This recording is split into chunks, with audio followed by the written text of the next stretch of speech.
Yeah, what is going on, everybody? So, welcome to my another Cubs live play-by-play while they're at home taking on the final game, or actually game 2 of the series against the Pittsburgh Pirates.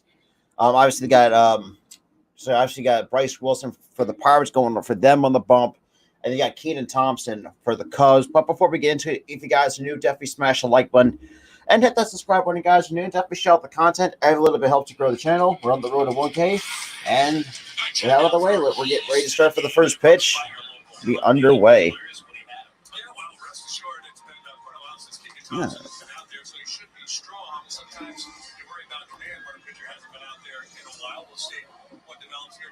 All right.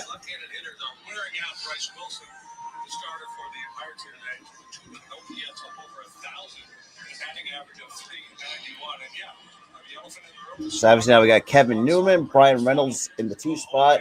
You got Brian Hayes 3rd, Gamble 4th, Mitchell 5th, Greg Allen 6th, O'Neill Cruz 7th, Van Meter 8th, and then you had Delay on in the 9th spot. So here comes Kevin Newman now lead off the top of the first for the Pittsburgh Pirates. Shout out to the 2 people that's watching the stream right now. I greatly appreciate everybody coming in. So for 27 games for Kevin Newman, a 253 average, 308 on base, 354 slugging, no homers, 12 RBIs. And the first pitch from Thompson, that's in there at 93 for strike 1. And we are underway live at Wrigley Field in Chicago.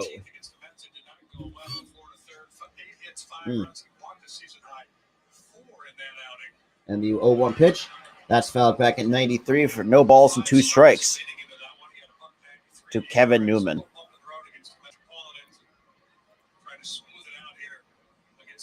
All right. So against the Mets, obviously Thompson took the L. 4 in the 3rd, gave up 8 hits, gave up 5 runs, struck out 1, and walked 4 on only 92 pitches. And the 0-2 pitch is chopped foul. So there's still no balls and 2 strikes to Kyle Newman. Or Kevin Newman, my apologies. 33 pitches in.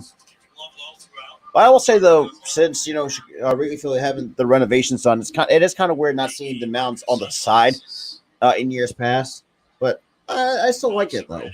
And the 0-2 pitch, that's fouled off at 94. Shout out to the 3 that's watching the stream right now. I greatly appreciate it. Starts from him. JD, it's about being in that attack mode, taking that bullpen mentality into his starts, because we know he has this stuff. Now it's just translating it through the lineup a few times. Shout out to the 4, though, coming in, though. And the 0-2 pitch, swung at him at strike 3. So that's the first strikeout for Keegan Thompson on a good-looking slider. Good.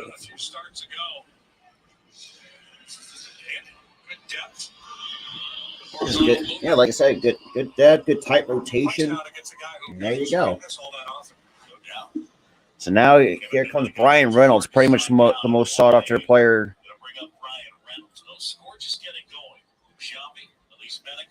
So 257 average, 15 homers, and 32 RBIs for Brian Reynolds for the Pirates. And the first pitch, that's fouled off for strike 1, so no balls in the strike to Brian Reynolds.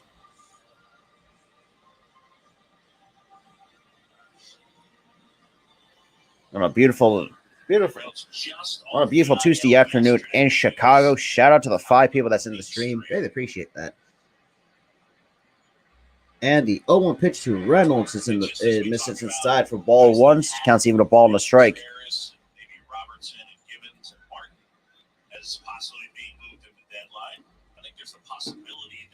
Hey, what up, normal guy? Appreciate you tuning in, man. Greatly appreciate it. Oh, damn it. Bastard. Come on. Of course. Why does everything... All right, now I'm having early inning technical difficulties. What the hell now? God damn it. And the 1-1 pitch, that's shot to the ground is short.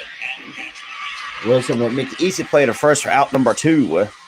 Now we got 2 outs here at the top of the first for the Chicago Cubs. So we got Contreras as the DH for the Cubs while you have Young goes back behind the plate.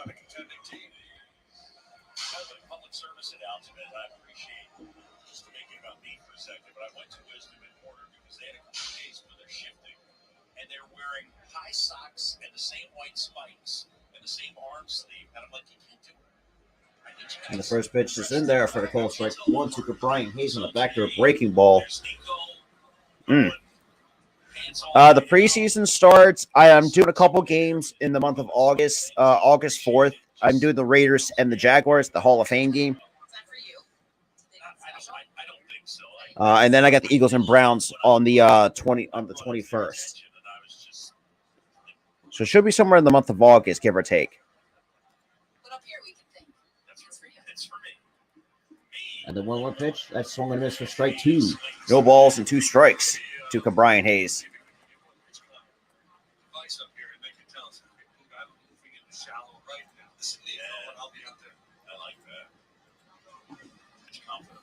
There's Fitchcom. Fox, he's not just a pretty face. He's listening and following. And the 0-2 pitch or 1-2 pitch misses. That's even a count. 2 balls and 2 strikes to Brian Hayes here at the top of the first.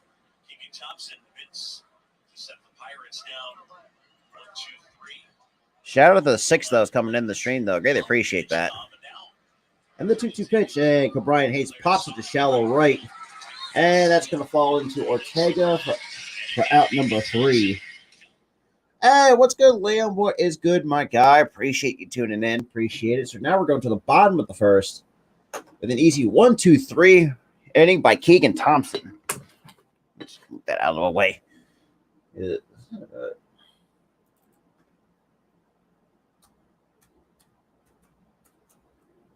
All right. Shout out to the 4 that's coming in the stream right now. Greatly appreciate it. So far, for the starting lineup for the Chicago Cubs, Ortega, Wilson Contreras batting second. Yes, Seiya Suzuki batting third. Ian Happ batting fourth. Nico Horner fifth. Patrick Wisdom sixth. You have Jan Goins batting seventh. Alfonso Rivas hit eighth. And they got Christopher Morel hitting ninth for the Chicago Cubs. All right.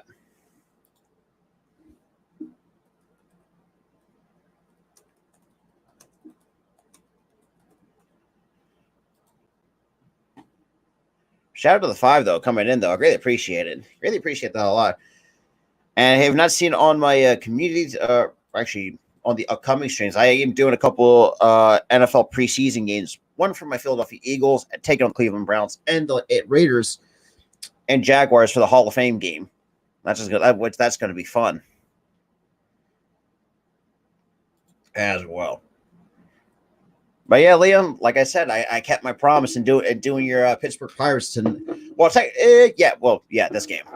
Because Thursday I was planning to do the Phillies and Pirates, but I had other stuff planned, so kind of had to cancel that. So yeah, so that's what we got so far. Shout out to everybody, though. All right. So now we got Rafael Ortega. Yeah, so obviously they're kind of giving the start lineup, which I did have it on the lineup card here on the screen for the Cubs, and then I have it on the for the Pirates. And later tonight, I will be back again at 7:10 first pitch for the Subway Series between the Yankees and the Mets. So you guys don't want to miss that as well. Make sure you have that notification bell on when I go. So you'll be instantly notified when I go live. Shout out to the 3 people, though. So now I got Bryce Wilson now on the bump for the Pirates, and Ortega chops it first on the first pitch, and that's going to be an easy ground out to Josh Van Meter for out number 1.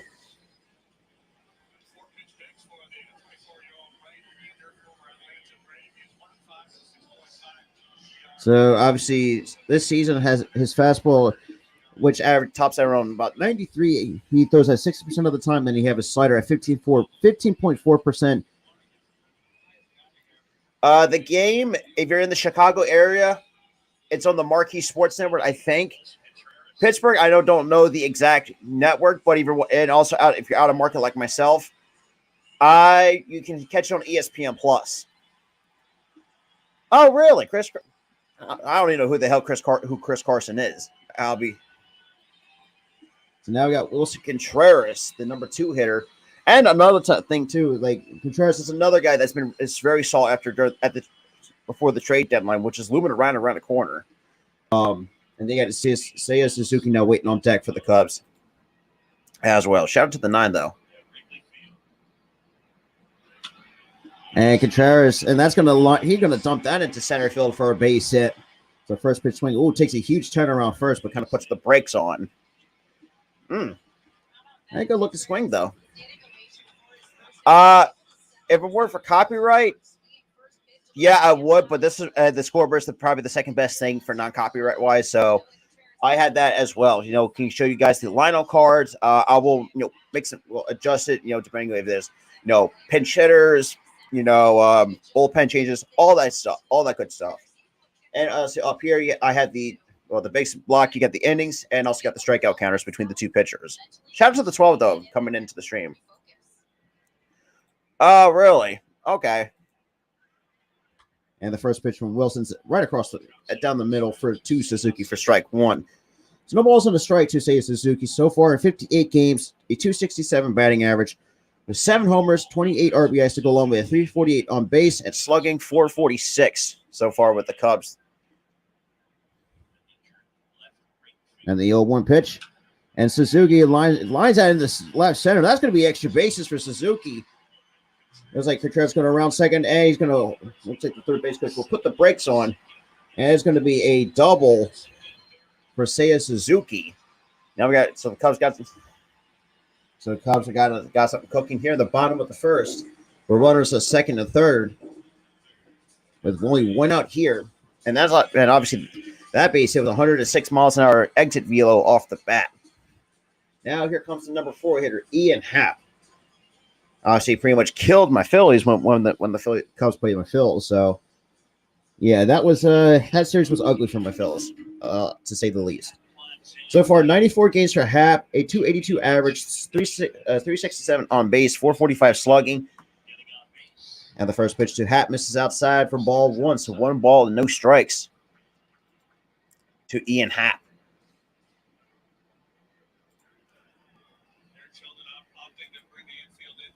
So it looks like Pittsburgh's got the infield in, try to prevent the run from scoring. And the 1-0 pitch.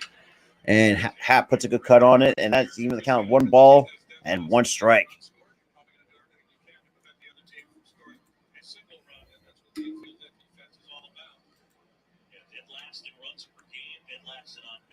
Oof.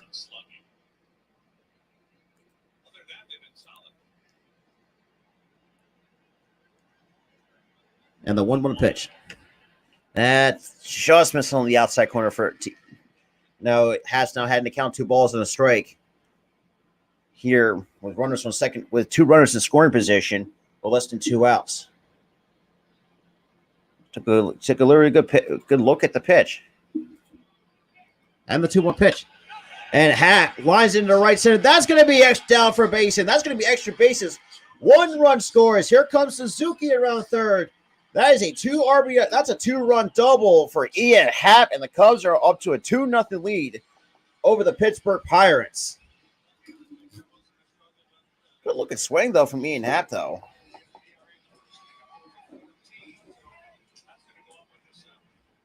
Just hung a breaking ball in the inner half, and just looks like Happ did not miss it. Shout out to the 8 people that's watching the stream right now. I greatly appreciate that. So now here comes Nico Horner, the number 5 hitter for the Chicago Cubs. And the first pitch to Nico Horner, and that misses upstairs at 94 for ball 1. So 1 ball, no strikes to Horner here after Happ drives home 2. Ian Happ is been thrown around for the trade deadline. That is absolutely true. His name's kind of been thrown around there, along with Wilson Contreras, too. And the 1-0 pitch, and that's fouled off to even count 1 ball, 1 strike to Nico Horner. He's only hit 303 for the year. It's already bottom of the first, and just Cubs are, as you know, the fact that the Cubs won 5 straight the last time I checked. And I know Gooley and my buddy Gooley, who's also all Chicago sports. The Bears, the Blackhawks, the Cubs. Unfortunately, that pitch misses down low for ball 2. Yeah, look, I'll give him the benefit of the doubt. He can sell. Hey, what's good, BLSG? What's good, man? What is good? Shout out to the 10 total viewers watching the stream right now. Counts two balls in the straight to Nico Horner with Patrick Wisdom on deck and the pitch.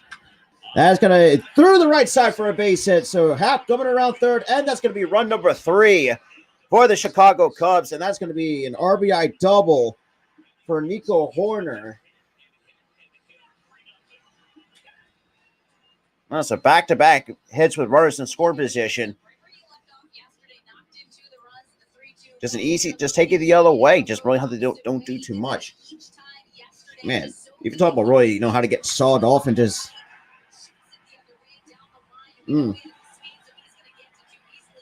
Easy two-bagger for Nico Horner. Now we got Patrick Wisdom.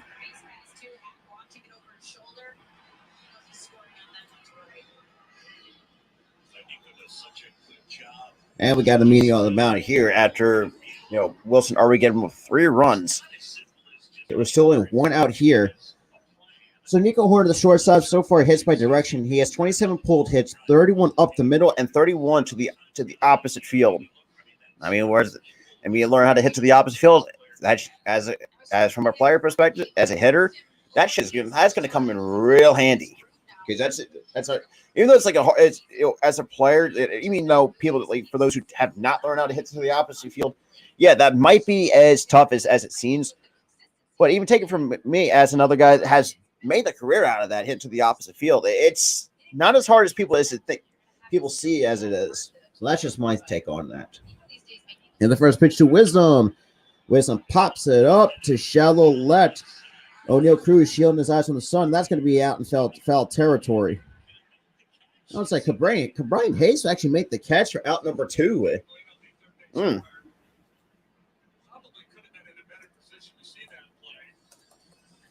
Okay, well, I completely lost that as well. Shout out to the 8, though. Greatly appreciate you guys for tuning in.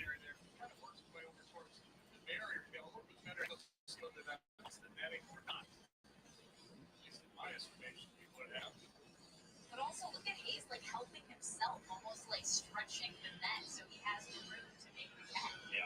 It's pretty impressive, really aware there at third. Shout out to the 9, though, that's coming in the stream, though. Greatly appreciate that.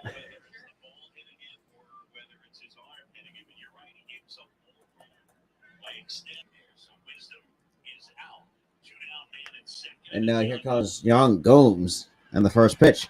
This is inside for ball 1. So 1 ball, no strikes to Yan Gomes. After the Cubs put up 3 on a 2 RBI double by Ian Happ and another RBI double by shortstop Nico Horner. So far, 220 average, 5 homers, 14 RBIs for Yan Gomes in his first year with the Cubs. And the pitch. This is now low for ball 2, 2-0. Yeah, don't remind me. That was an ugly series by the Phils anyway, so. Shout out to the 12 viewers, though. I greatly appreciate it for those who are coming in. And the 2-0 pitch. Looks like.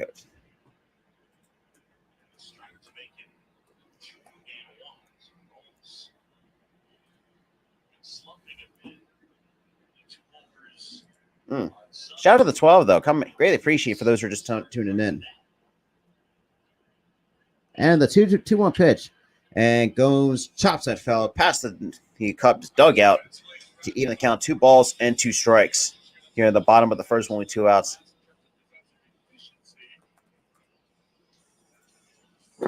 Shout out to the 12, though. So obviously Greg Allen, Brian Reynolds, and Cal Mitchell round out the outfield. You had Brian Hayes at third, O'Neal Cruz at short, Kevin Newman at second. And you got Josh Van Meter at first. And you got Jason DeLay behind the plate catching Bryce Wilson for the Pittsburgh Pirates. And that's in there on the outside corner. Called strike 3. However, the Cubs do their damage with 3 runs on 4 hits to end the bottom of the first with a 3-0 lead over the Pittsburgh Pirates. Top of the second we go. Shout out to the 13 that is watching this stream or coming in, whether you're coming from Facebook, YouTube, Twitch, all that good stuff. Appreciate it. Everybody coming in. So obviously, yeah, I mean, they said it best. I mean, Cubs just know how to hit with runners in scoring position. Probably, I mean, we saw it. I mean, like I said, Ian Happ, 2 RBI double. And then you have another RBI double coming out of Nico Horner to drive in the third run of the game. Yeah, it's just been pretty interesting to say the least. See what the Cubs, as as Gooley would put them, the lovable losers. But I don't know. I mean, the fact that they're on a win streak, can call them lovable losers. I know the reason why you can probably make an argument for that is probably because of the record. Not just me. Looking as an outsider. All right.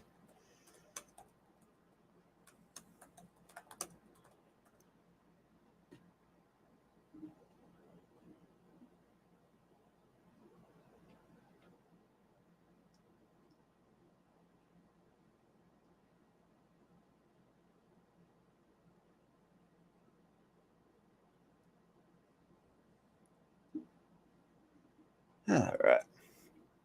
Shout out to the 8th, though, coming in, though.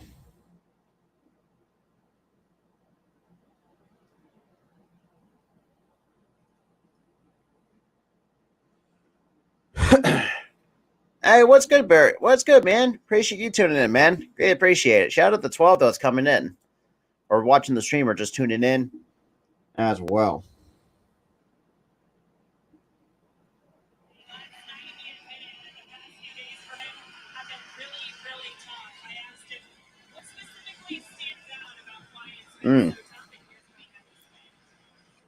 All right, top of the second we go. Because right now, just kind of talking to Wilson Contreras. Because, like I said, Wilson Contreras is one of those guys that's been, along with Brian Reynolds, pretty much highly sought after on the trade deadline market.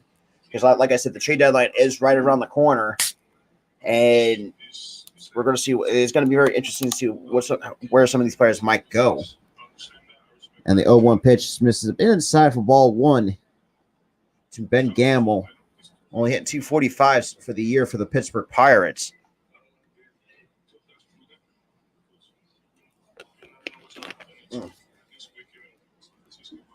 And here comes a 1-1 pitch.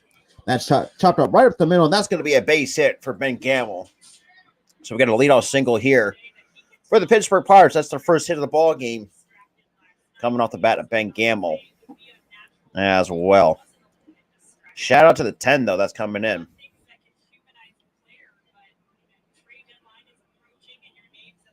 And I will be live for the trade deadline along with Reynold the Handle Sports Talk. So now here we got Cal Mitchell now coming up, the number 5 hitter, I should say. And they got Greg Allen, the former Cleveland Indian or Cleveland Guardian, on deck. And the first pitch from Thompson misses upstairs for ball one. So 1 ball, no strikes to Cal Mitchell here after Ben Gamble leads off with a single as well.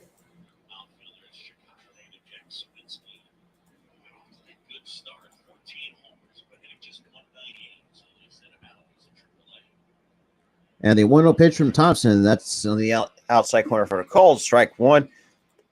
What's good? Appreciate it. Shout out to Peru coming through, which is a rarity.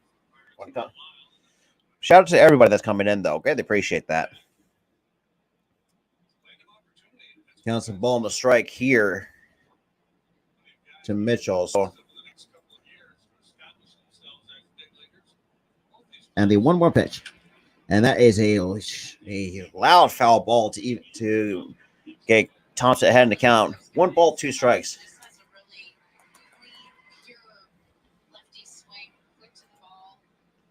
Shout out to the 10, though. Greatly appreciate it. For those who are just coming through.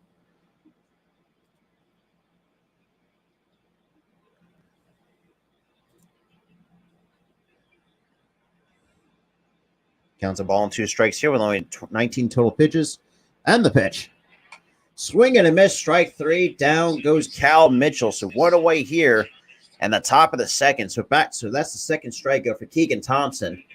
Now here comes Greg Allen. Now coming off for the Pirates.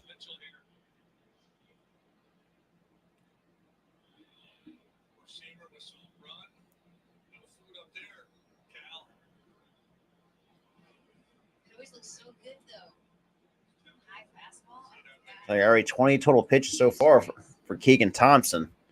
Now facing against Greg Allen, the left fielder for the Pittsburgh Pirates. And the first pitch is at the knee for the call. Strike one, so no balls and a strike to Greg Allen here at the top of the second as well.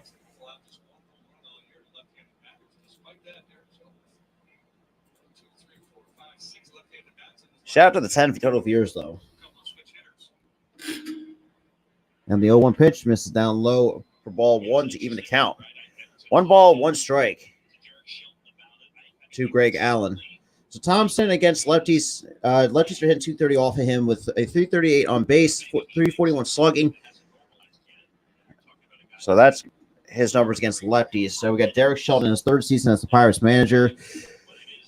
Yeah, not a great win-to-loss ratio, and that is shots foul. So no balls and 2 strikes, or say 1 ball, 2 strikes to Greg Allen here with Allen still on first base for the Pirates.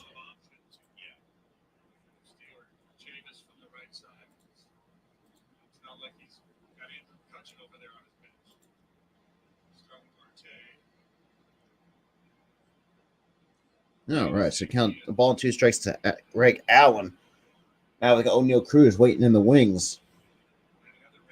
And the 1-2 pitch is a bit low to even count 2 balls and 2 strikes to Greg Allen, who's only hit a measly 111. So far for the Pirates, when they rank offensively, they're 15th in runs per game, 15th in on base, 15th in slugging, and they're 8th in at-bats per home run. So can't be the worst thing, but at least it's not as bad as like the Reds or something like that. But that pitch misses down low for 3. Now it's 3-2 on Greg Allen with just 1 out here. And you got Ben Gamble still waiting at first base after giving up the leadoff single off of King and Thompson. Obviously, it looks like the Cubs are shifting Greg Allen to pull with a wide open left side. And the pitch. That's swinging to miss, strike 2, 3, and that's going to be an easy stolen base. However, that's going to be 2 outs here in the top of the second. That's the 3rd strikeout for Keegan Thompson while Gamble swipes second base.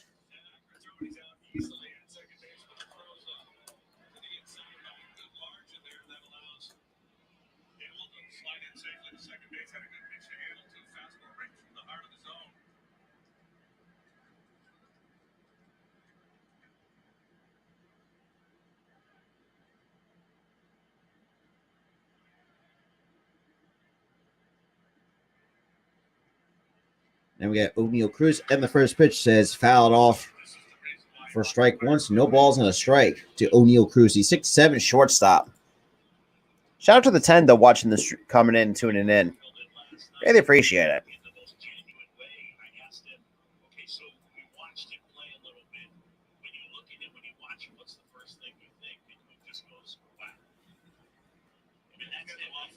So no balls and a strike to Cruz. He has only hit .218 for the year. And the pitch. And O'Neal Cruz hits it to center. Looks like Ortega will make the catch for out number 3. So the bottom of the second we go, with the Cubs still up 3-0 over the Pirates.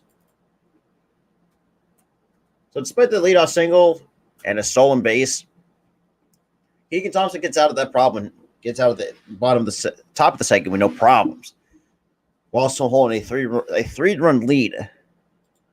He still as well. Shout out to the 10 though. Appreciate it for those who are just tuning in though. Give me a second.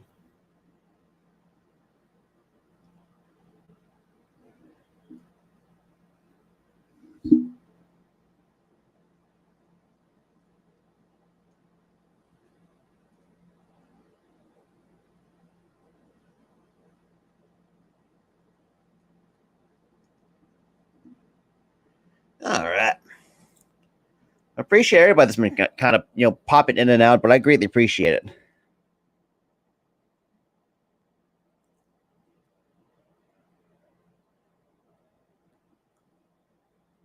All right.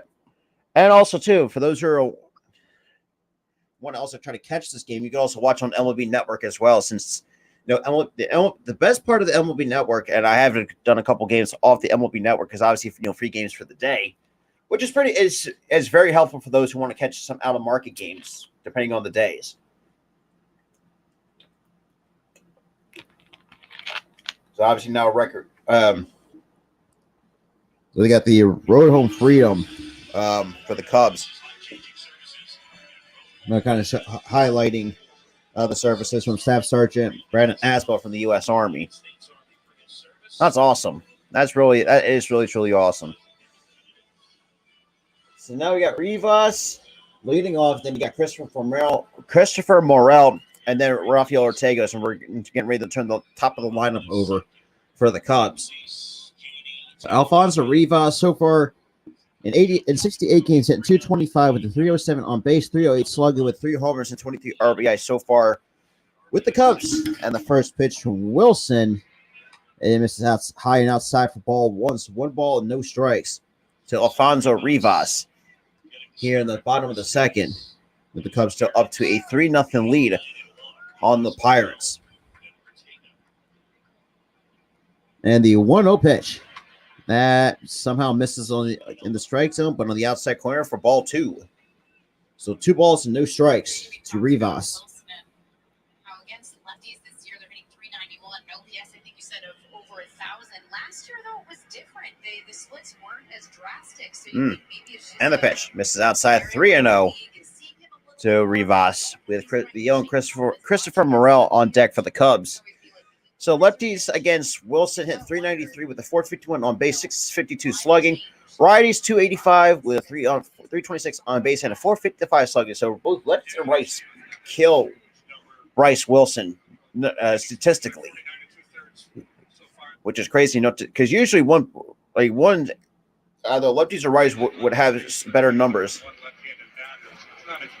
I think the Yankees will take this game based on the fact that it's going to be close. Like I think this, like I said, this is where I think the game's going to be close between these two teams. I think these two New York teams have great talent on both ends, but I do feel like the Yankees can somehow slightly outbeat the Mets.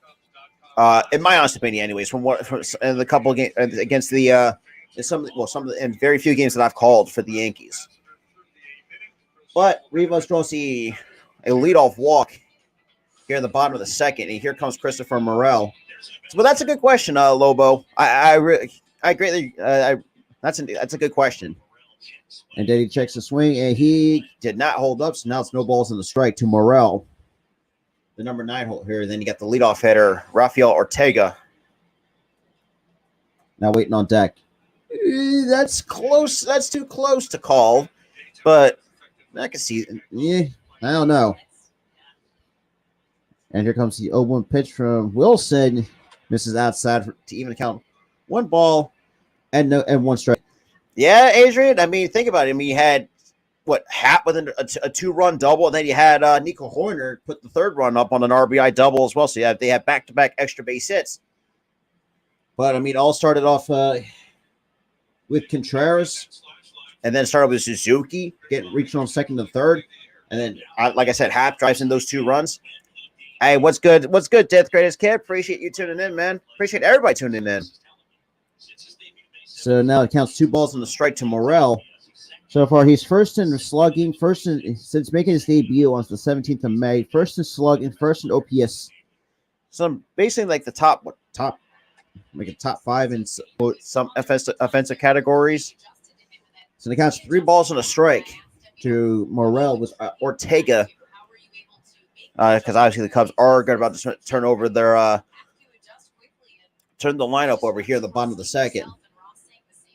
And as TRL put it too, like there's a couple guys on this Cubs team that I think a lot of times, most times not would or have their names thrown around. And Morel, that's going to line up to short for out number 1. So Morel lines up to cruise for out number 1, and here comes Rafael Ortega coming up for the Cubs.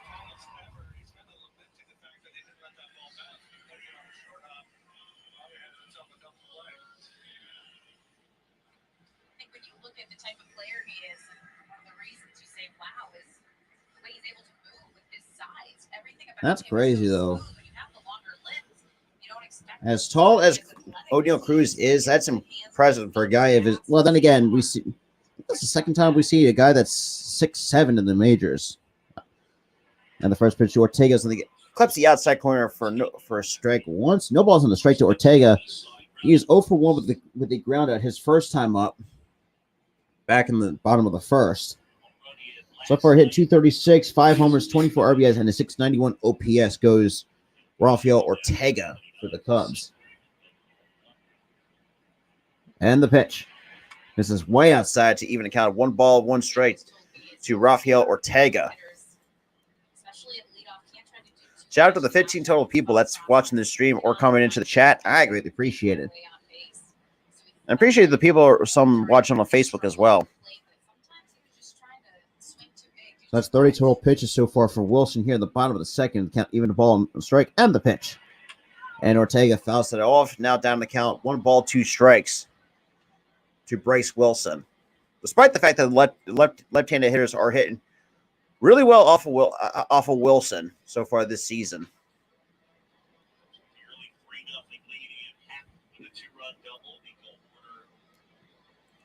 So back-to-back extra base hits, so that pretty much produced the 3 runs with the Cubs. And the 1-2 pitch.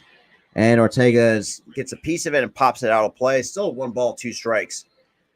Still with Rafael Ortega. Shout out to the 17, though. Greatly appreciate it. Greatly appreciate that.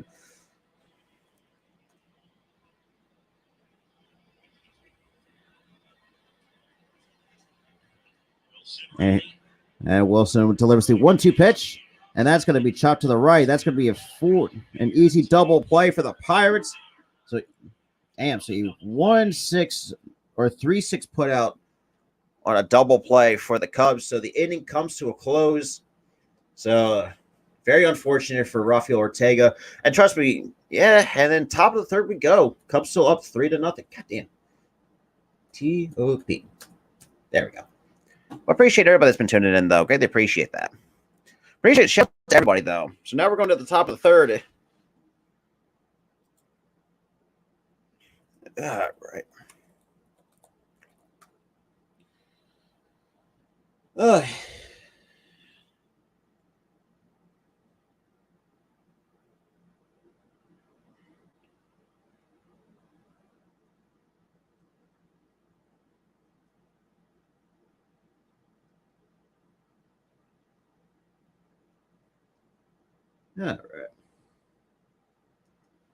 Yeah, like, for those who are coming in, like, say, if you can't catch a game, you're not like myself, or is out of the market, obviously, for the Pirates and the Cubs. MLB Network's showing this on television. You can catch it on ESPN Plus, or if you're in the Chicago area, you can catch on the Marquee Sports Network. Pittsburgh, I don't know exactly their sports networks over there. I really can't tell as it stands, but that's just me. Or from what I've understood. But other than that, I mean, like I said, later tonight at 7:10 first pitch, I will be live once again for the Mets and Yankees, which is, well, for those who have been around and watched the Subway Series for long as I have, between these rivalry, who's going to be the better team of New York between these two teams. For me, I think it's going to be the Yankees. I feel like both teams, like I said, and this is where I will say, like I said, both the Yankees and Mets have great talent on both ends. But I still feel like I feel like the Yankees could slightly outbeat the Mets offensively. The pitching staff has been very close in terms of like who's in the rotation. Now the Yankees have Jordan Montgomery, Garrett Cole, and there's Pedro Severino has been hit and miss at times. Domingo Germán wasn't the sharpest since coming off, which is to be expected for a guy who's had shoulder problems.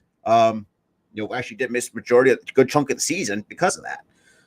But the first pitch looks like that is fouled off for no balls and a strike. Sculpture right there displayed in the Cubs store at Gallagher Way. He's an abstract artist with a style that blends his images and stories that represent his family's immigrant journey. So now we got Josh Van Meter and fouls that off.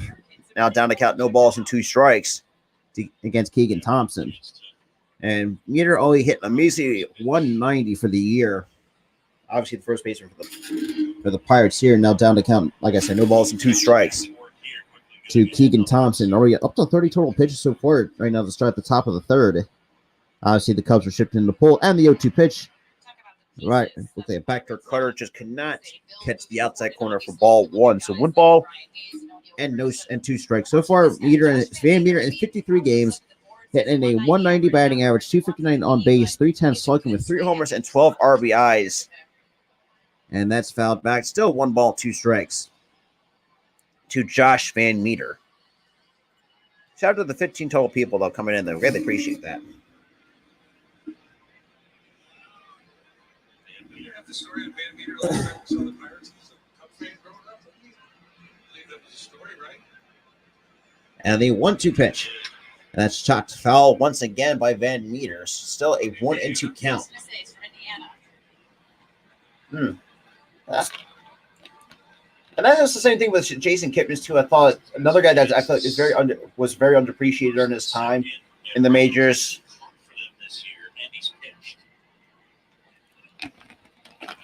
That's crazy, though.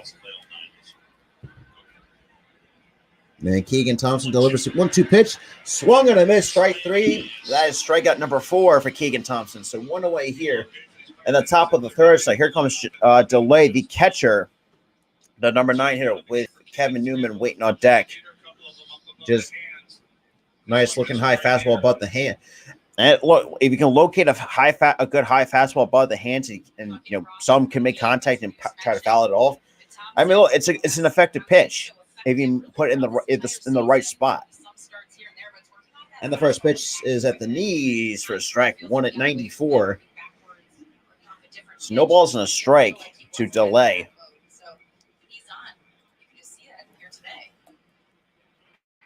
And that's swung and a miss for strike 2. No balls and 2 strikes from Keegan Thompson.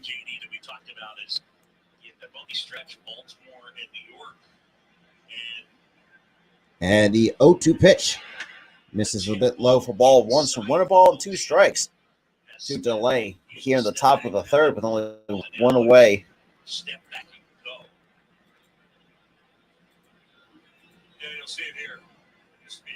And the 1-2 pitch. And that's popped foul. Still 1 ball, 2 strikes on Delay here. The number 9 hitter for the Pittsburgh Pirates. It's not necessarily a bad thing to step back and pause and gather yourself there, but this is something they decided to try, and it's worked out. And the 1-2 pitch is fouled off once again. Still 1 ball, 2 strikes. It looked like Keegan Thompson just trying to keep it out of the strike zone, try to get him to fish, but Delay's really kind of put some somewhat good contact on those foul balls way outside the zone.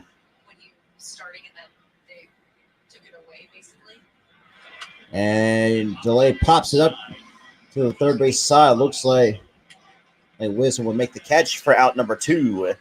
2 away here at the top of the third. And here comes Kevin Newman, the leadoff hitter for the Pirates. He is 0 for 1 so far against Keegan Thompson this afternoon.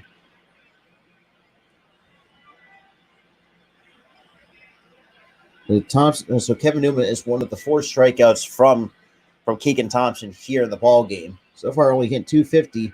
Well, his average up to 250.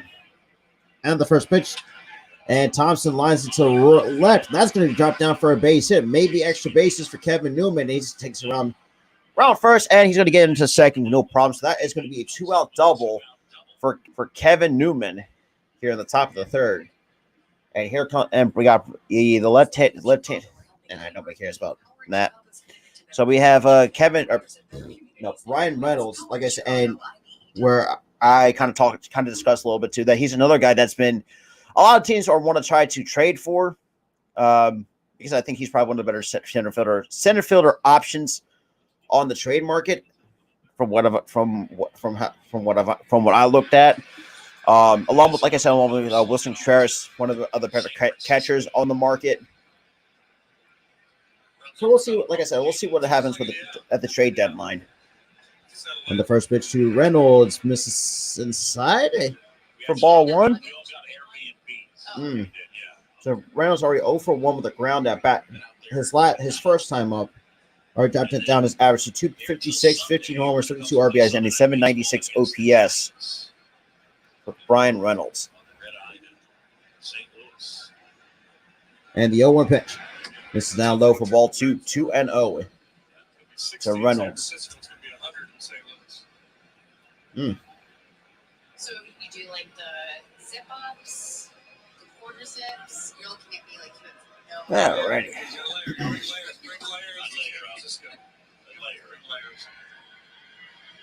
I kind of like the weather in San Francisco, to be honest. It's refreshing. Can I be honest for a second? I'm gonna do it whether you say yes or not. And the 2-0 pitch misses a little bit low for ball 3 at 94 on that fastball from Keegan Thompson. So Keegan Thompson behind the count, 3 balls and no strikes to Reynolds with Newman leading off with the 2-out double.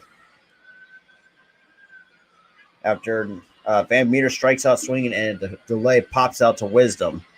3-0 pitch and looks like again Reynolds takes that for a call strike because looking at a green like tape.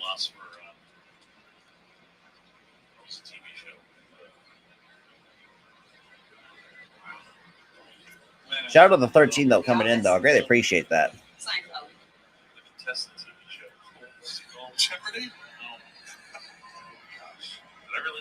And Jones with 3-1 pitch.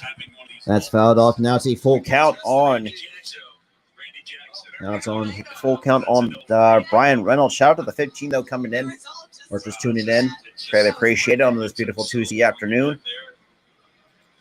I think I've never wondered what it's like to listen So to so Reynolds many already with the count now full. on television. Clip that off. I think that was from the TV guy blur. Oh my gosh. The contestant show. The contestant At show. 7. Oh my gosh. And the 3-2 pitch misses.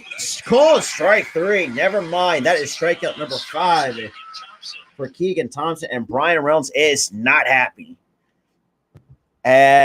Yes, this is where I will say, yes, I get it. Brian Reynolds was not happy, but that's a borderline pitch on the outside corner. No matter if it's like this far out, if it's this far outside, you have to protect with 2 strikes. That's an easy, what do you call it? That's baseball 101 for those who have been around the game and played the game and have been in certain counts. Like, if you're like down 0-2, you have to protect no matter how close. If it's a borderline pitch, yeah, it's might get called and might not. It's a 50-50 pitch depending on how the umpire sees it or how the catcher basically presents it to the umpire. That's just me taking it as a hit from a hitting perspective and as a pitcher. If you really locate a really well located fastball on the outside corner. So bottom of the 3rd we go. Cubs still up 3-0. So despite Thompson giving up a single to Gamble and a double to Kevin Newman. And I'll keep it real with you. I forgot Kevin Newman was still with the Pirates. So that should tell you Pirates have not been great. That's all I'll say. But shout out to everybody that's been tuning in, though. I greatly appreciate it. And honestly, like I said, I don't play. And I usually will turn down the volume on my phone. For commercials, anyways, because the crazy part is we get copyrighted because of stupid commercials at the worst possible time sometimes. So that's the reason why I keep my stuff muted. But I appreciate everybody that's been tuning in, though, as well for the Cubs and Pirates as well. Yeah, right.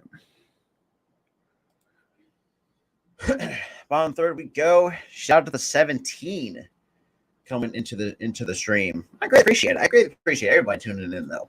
I mean, it means a lot. Like I said, since what do you call it? ESPN Plus has been, like, for those who have been around, has been a tremendous lifesaver too. So, hey, what's good, Salvador? Long time no see, my guy. Appreciate you tuning in, man. I appreciate it. So they're kind of showing the now. Because look, we got Wilson Contreras now leading off.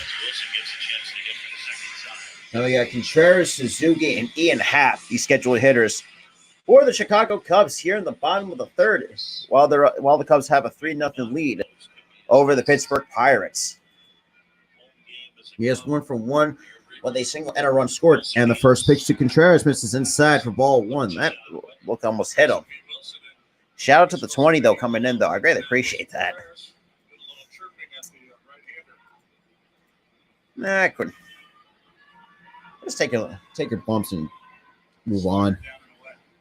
And the 1-0 pitch misses down low for ball 2, 2-0 to Wilson Contreras.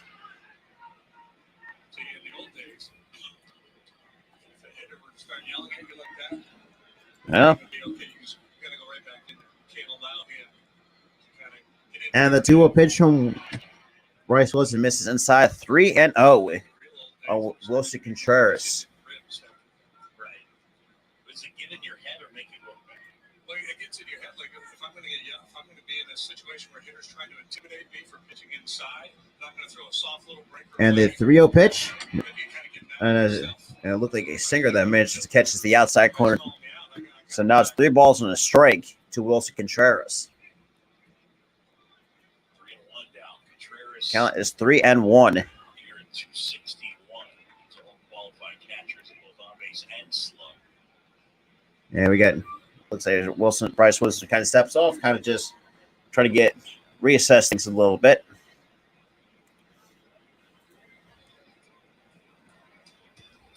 And the 3-1 pitch. And Contreras tops it to the third. Hayes has it. Makes an easy throw to first for out number 1. So 1 away here in the bottom of the third.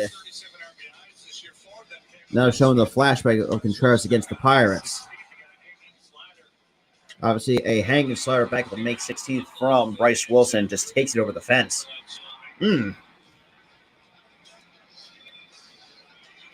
I can see why most teams want to go after Wilson Contreras because of that. So second time through the order, Wilson is trying to assert himself, push back a little bit. Ultimately, will come back and get Contreras to beat that ball. Shout out to the 15 though. So now we got Seiya Suzuki. He is also 1 from 1 with a double, which also kicked off the 3-run bottom of the first for the Cubs.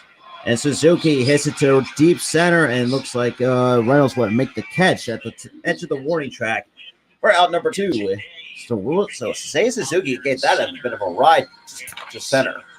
Now here comes Ian Happ. He is 1 for 1 with a double, and to go along with that with 2 RBIs. So he has 2 of the 3 runs for the Cubs.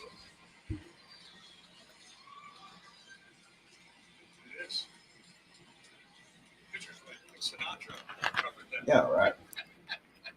Because like from left center to right, the wind is blowing in, but unfortunately, the wind's blowing out to the left. So the first pitch misses outside.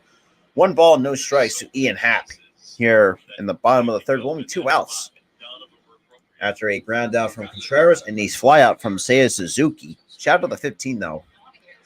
And the 1-0 pitch hits the outside corner for even to count. 1 ball, 1 strike to Ian Happ. And the 1-1 pitch to Happ. Swings and misses for strike 2. So 1 ball, 2 strikes to Ian Happ. And that was pitch number 42 from Bryce Wilson here in the bottom of the third. Don't worry at all.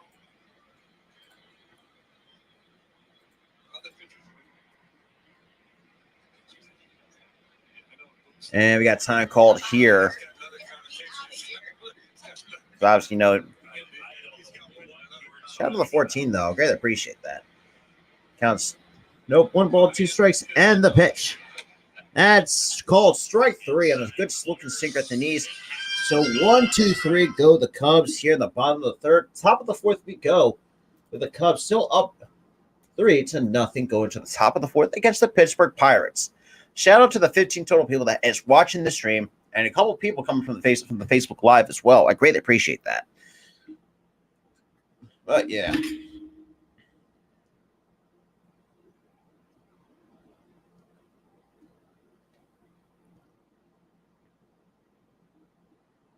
Yeah, right.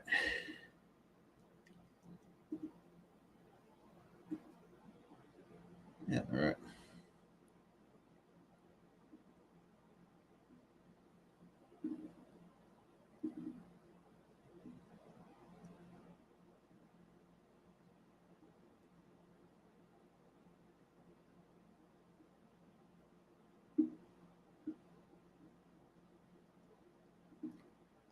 Shout out to the 17, though.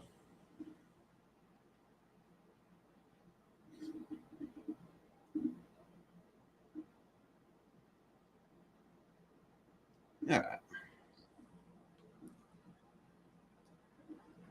Shout out to the 15, though. Greatly appreciate it.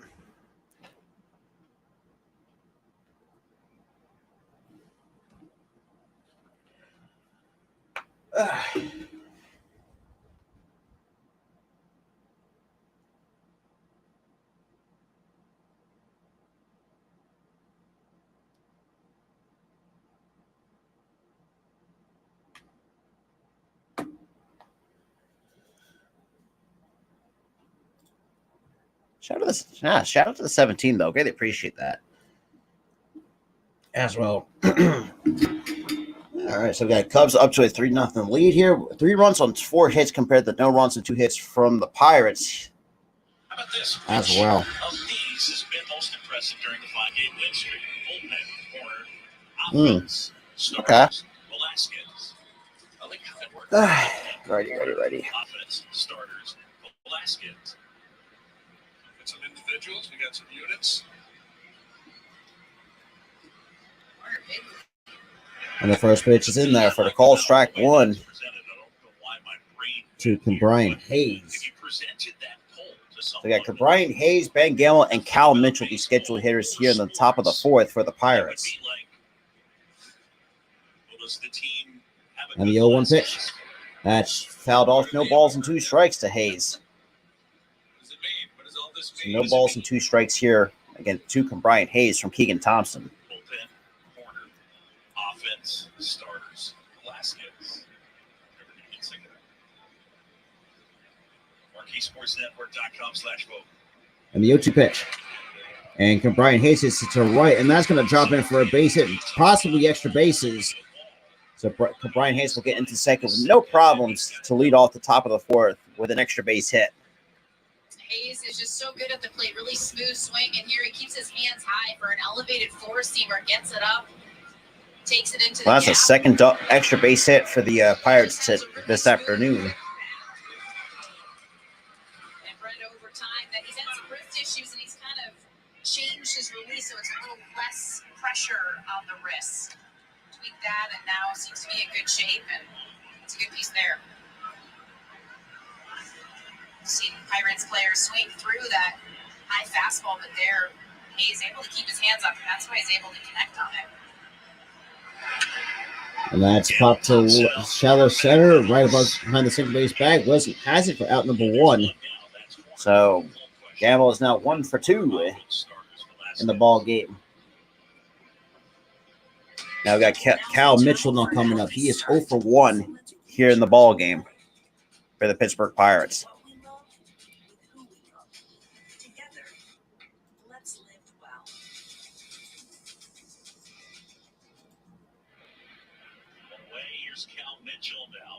He is 0 for 1 with the strikeout. Goes Cal Mitchell here, the top of the 4th. And the first pitch. That's chopped on the ground to the left side or the right side. And so Morel makes the easy play to the first base for out number 2. However, Brian Hayes will advance to third on the play. Now here comes Greg Allen, number 6 hitter for the Pirates.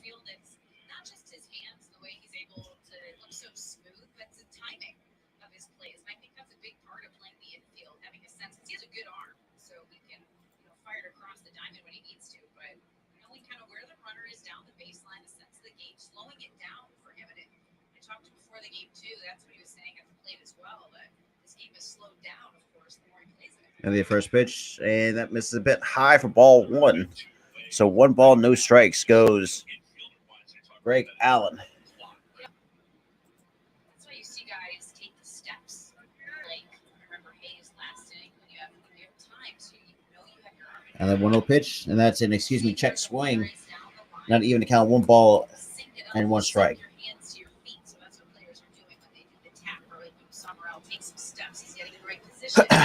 has time when you don't see guys do that because they don't have the time.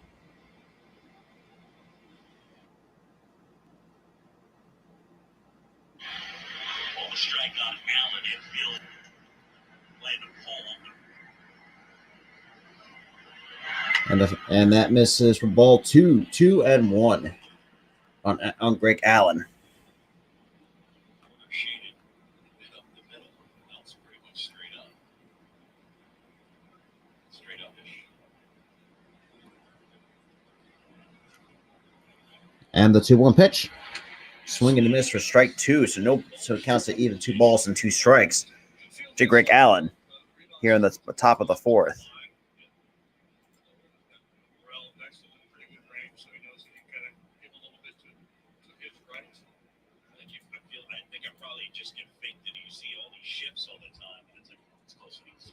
And the pitch, and that's swung and a miss for strike 3. So, however, that's strikeout number 6 for Keegan Thompson. To the bottom of 4th we go. The Cubs still up 3-0.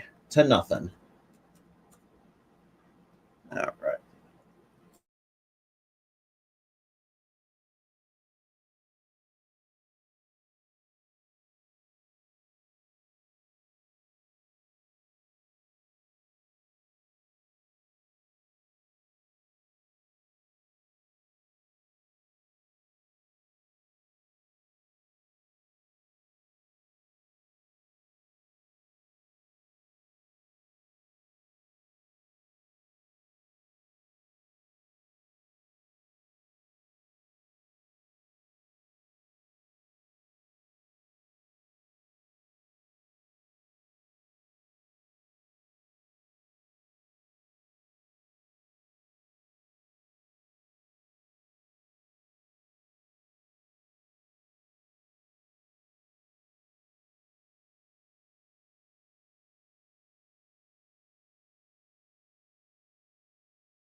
My apologies. I had to take a little bit of a phone call. My apologies, guys. So I got bottom 4 now here. Cubs still up 3-0. Let me kind of rearrange everything on my desk a little bit. And that's popped up to shallow left, and O'Neal Cruz will make the catch for out number 2.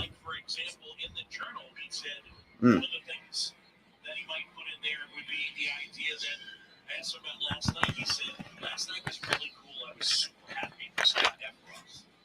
He said that was one of the things about last night. And he said, there's something about this life. JD, you know it. You know it as well from playing in college. The days get lost. The lines get blurred. He said he likes the journal to some extent just to kind of mark, here's what happened today. This is what I was feeling today. So some of it is and the first pitch. That's line to right. That's going to be in for a base hit.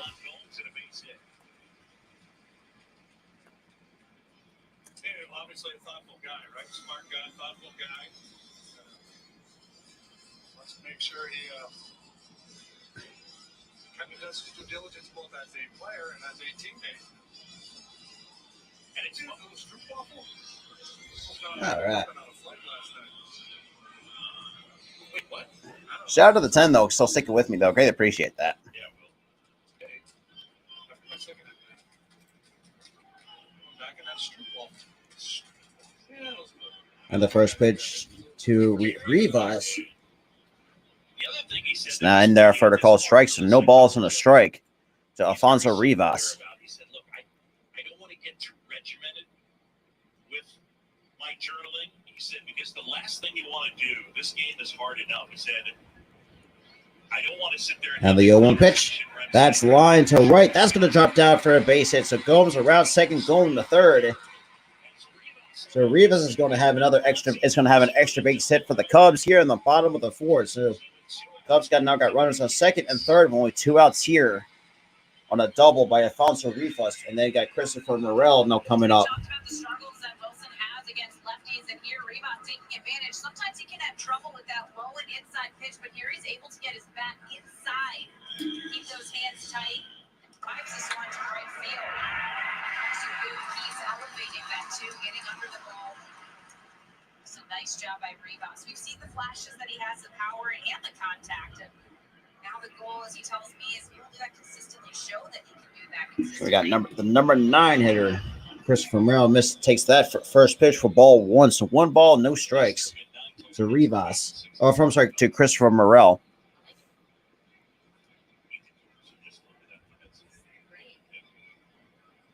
Sometimes I just Ron Burgundy, whatever he says to me in my headset. And the 1-0 pitch. And that misses for ball 2. 2-0 to Morel.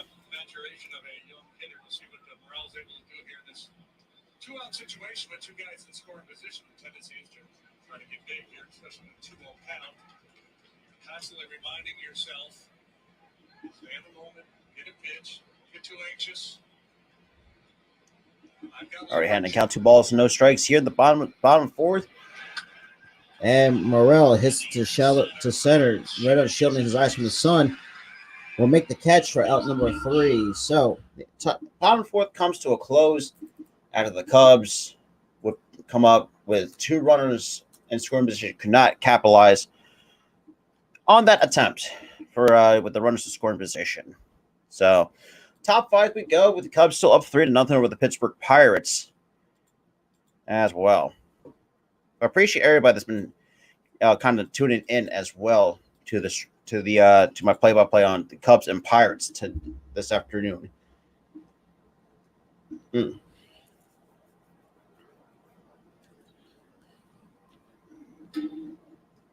Okay.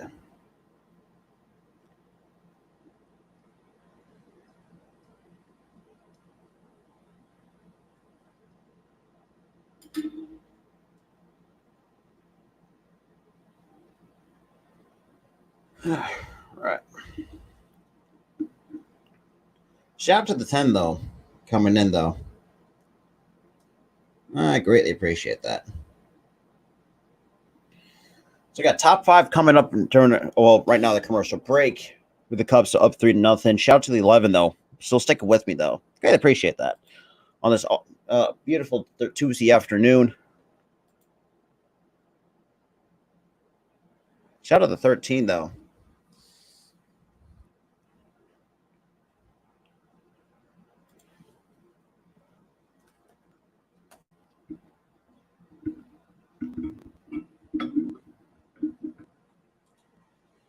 All right.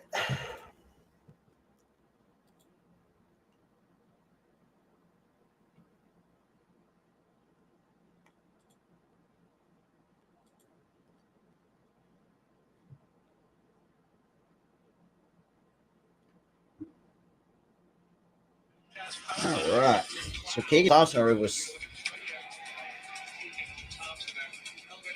6 strikeouts on his fastball and a slider so far in the ball game.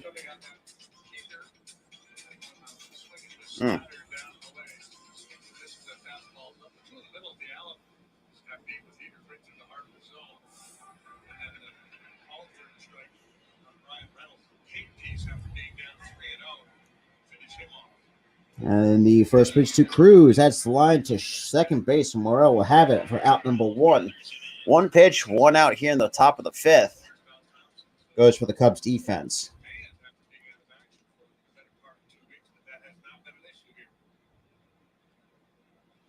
Hey, JD, I don't know whether you know this, but on the internet, you can communicate with people. So I've heard. And so a guy reached out to me on the Twitter, and he said, I have this baseball card that Jim Shea signed. It's a 20th anniversary Columbus Clippers, and you signed it. Yeah, I did. And the back of that card says a member of the Clippers starting rotation in 84 to 85. Jim is the only pitcher ever to lead the Clippers. And the first pitch misses upstairs for ball one to Josh Van Meter for the Chicago Cubs. He gets us right down the count, no ball, no strikes to the number 8 hitter.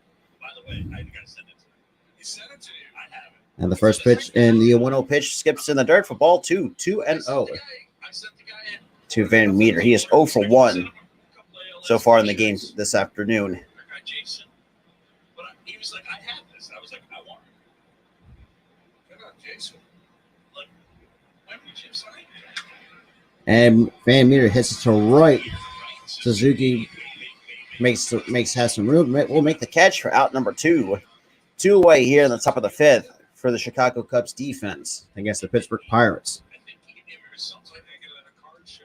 No, it was a raffle at like a Clippers game or something, and it was billed as a chance to get an autographed card from a Cubs announcer, and he loves the Cubs. So there you go. Where are you putting that now? I don't know, but I love the idea of. And the first pitch that's in there for the call, strike one, so one ball, no balls in the strike. Catching in mid-motion, that it's actually he's just standing there with his hands over his head like this. And it's walk around like this. Right, that's what I'm saying. And the 0-1 pitch just skipped in the dirt for ball 2 or strike 2. So you're just So no balls and 2 strikes on delay with 2 outs here in the top of the fifth. Hey, what's up, Jenny? If you're reaching for the top shelf, you're not. I think it's mid-motion, but it's not. He's just walking around like this. Avocados.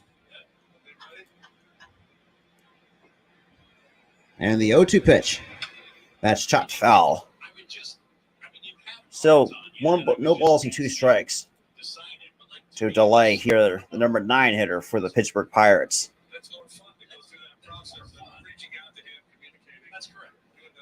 Well, Jason Deloy 0 for 1 with a pop out. So there you go. He's delighted when that showed up. And here comes the 0-2 pitch from Thompson. And Delay pops it up. And Rivas has room, makes the catch for out number 3. So 1, 2, 3 go to Pirates here. Then into the bottom of the fifth we go with the Cubs still up 3-0 over the Pittsburgh Pirates.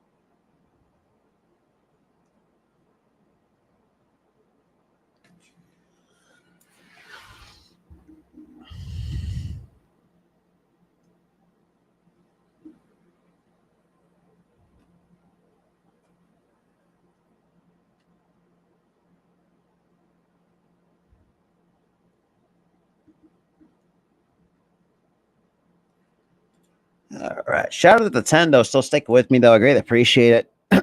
For those who are just still staying with me as well. With the Cubs still up 3-0 against the somewhat below average Pittsburgh Pirates.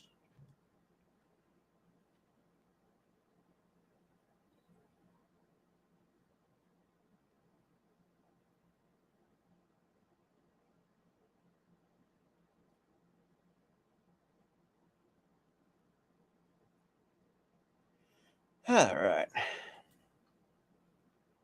Adrian, the next Phillies game is on the 28th against the Pirates. I'm not doing that one because knowing how the Phillies are, I am very bad luck when it comes to Phillies games. So that's just I'm gonna kind of stay away from Phillies games for a little bit. But obviously with the NFL preseason games coming up in the month of August, that's going to be fun to. I'm going to be doing those. I have a couple football games scheduled. A couple of NFL preseason games for those who have not seen or seen the up. Well, I will definitely post it on my community tab probably later after this game today because I will be doing the Raiders and Jacksonville, the Hall of Fame game on the 4th, and then I got the 21st between the Eagles and the Cleveland Browns preseason game as well. We get to the bottom of the 5th we go. Shout out to the 11 though, still sticking with me.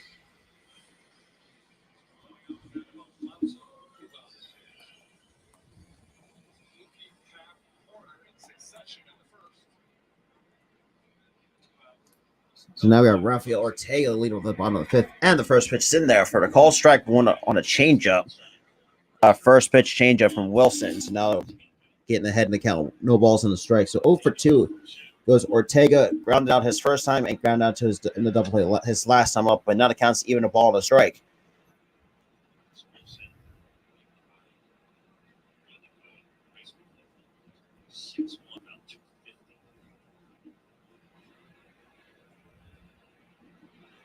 And the 1-1 pitch is in there for the called strike 2. 1 ball, 2 strikes on Rafael Ortega.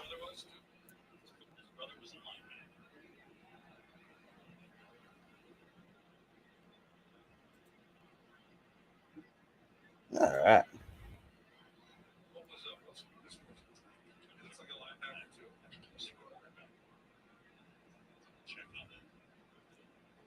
And the pitch. That's foul. Still foul ball. Still 1 ball, 2 strikes on Rafael Ortega. Hey, what's good, Butterfly? What is good? What is good? Appreciate you tuning in. Obviously, with the Cubs now up 3-0 here at the bottom of the 5th. And the 1-2 pitch. This is outside for ball 2. 2 balls and 2 strikes to Ortega from Bryce Wilson.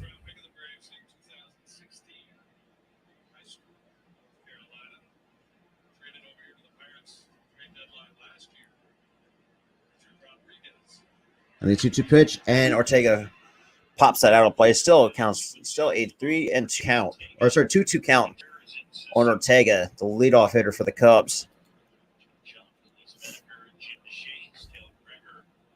Shout out to the 9 though coming in though. Really appreciate that. So that's pitch number 61 from Bryce Wilson here, and the 2-2 pitch once more. That's fouled off once again. Still 2-2 on Ortega.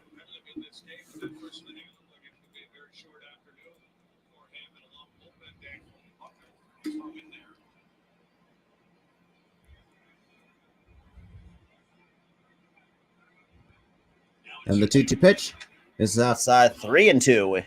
Now it's a full count on Ortega. Your hits don't just give you feedback about your swing and how you're doing, but the foul balls do too.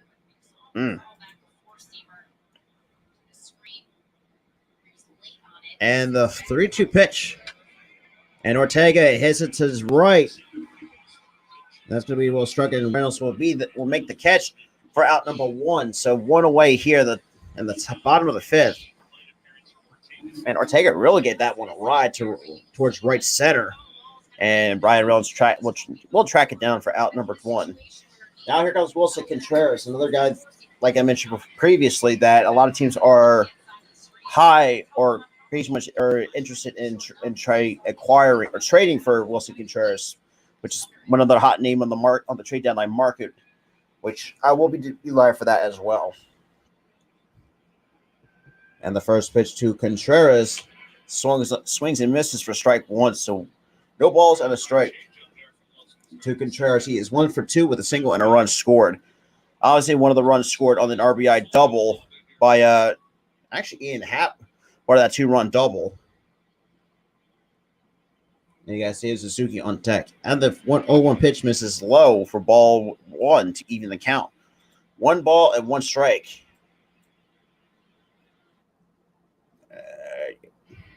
to Wilson Contreras here in the bottom of the fifth.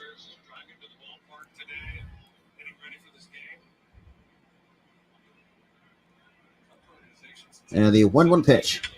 And that's shot foul. Counts now 1 ball, 2 strikes on Contreras. After that was pitched number 67 from Bryce Wilson.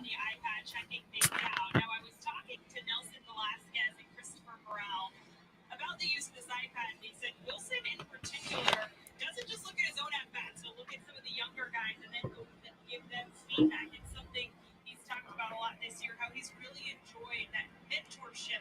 The 1-2 pitch misses outside. Even count 2 balls and 2 strikes to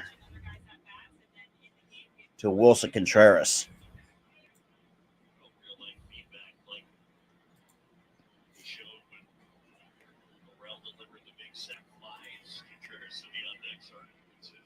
And the 2-2 pitch. And that is a shot to Hayes at third. Will make the easy play it to first for out number 2. So we got a fly out for out number 1 and a ground up to third for out number 2. So now we got Seiya Suzuki now coming up for the Cubs.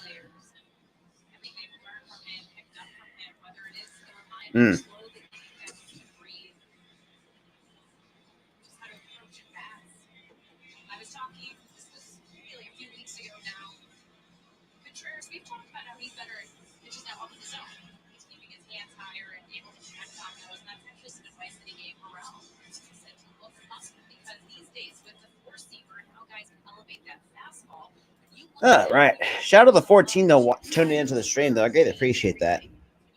And the first pitch to Suzuki. That's clips the ups in the entire corner for call strike 1. So no balls in the strike to Seiya Suzuki. He is 1 for 2 with a double. And are also part of that 2-run double from Ian Happ back in the bottom of the first to put the Cubs up 2-0. And that was pitch number 70 from Wilson. And the 1-2 pitch, or the 1-0-1 pitch, that's going to miss a pitch way outside the zone for strike 2. And he gets a slider that's in the other batter's box and swings at it. Now falling down the count, no balls and 2 strikes. And the pitch. And Suzuki hits it to Hayes. Strong throw to first, and that will do it for the Cubs here in the bottom of the 5th. 1, 2, 3, go the Cubs. But the Cubs still holding a 3-0 lead over the Pittsburgh Pirates. Going to the top of the 6th.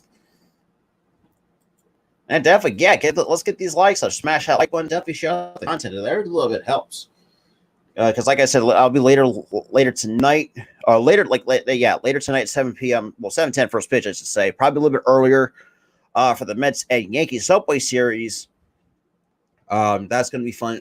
With Jordan Montgomery going to be on the bump for the Yankees. For those who are Yankees fans out there, might not be, well, definitely will be watching for sure.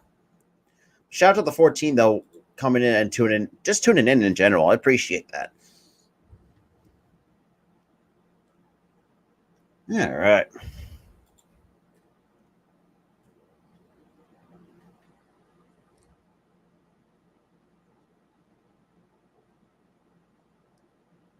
All right.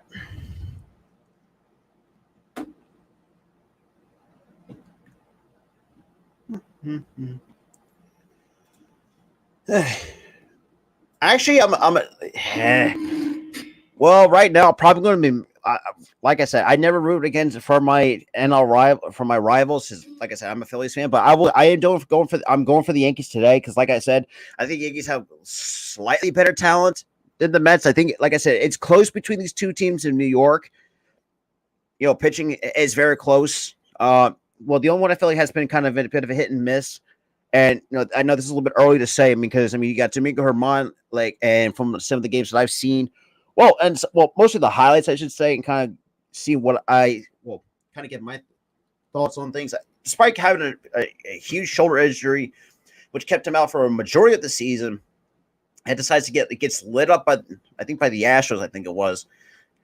I really couldn't say because that was his first start of the year, making the season debut. Uh, yes. So let me say it had Smiley, Stroman, and But yeah, so for me, I'm going with the Yankees later tonight to take the subway to in the Subway Series. Yeah.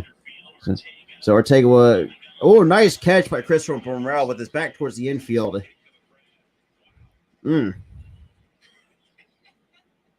That is crazy. That's a good looking catch, though, I will say.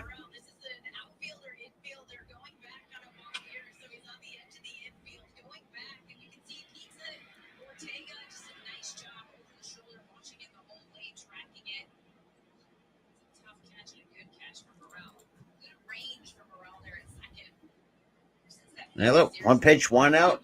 Very efficient from Keaton. And Keaton Thompson actually has pitched pretty well today for the Cubs. So now we got Brian Reynolds. He's over 2 in the first pitch, and that's lined foul.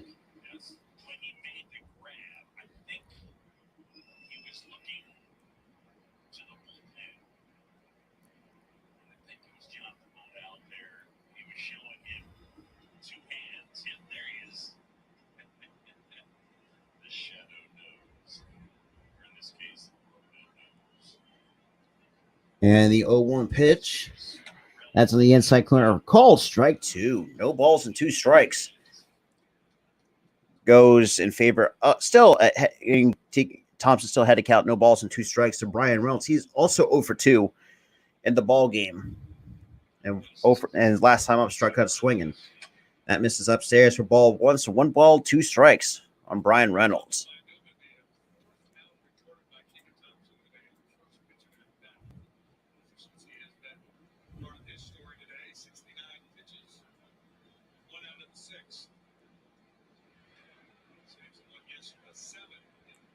And the 1-2 pitch. Misses inside. Count even. 2 balls and 2 strikes to Reynolds. Yeah, the top of the 6th, I should say. So 19 balls to 51 strikes. Very efficient pitch count. And the 2-2 pitch misses way outside for ball 3. So 3-2 on Brian Reynolds.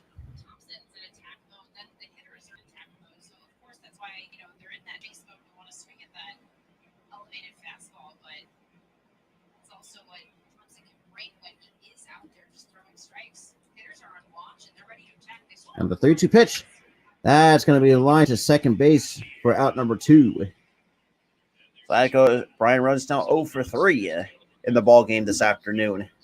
We've seen him provide versatility between center field, middle infield, and I was talking to him specifically about playing second base because he grew up third base and shortstop, and so transitioned mainly to second base in the big leagues, although he played a little bit of it last year. And he just talked about keeping it simple, as you mentioned, and having the same approach offensively. But for him, he says it's pretty easy. You just catch the ball. And the first pitch misses upstairs for ball 1 to Brian Hayes.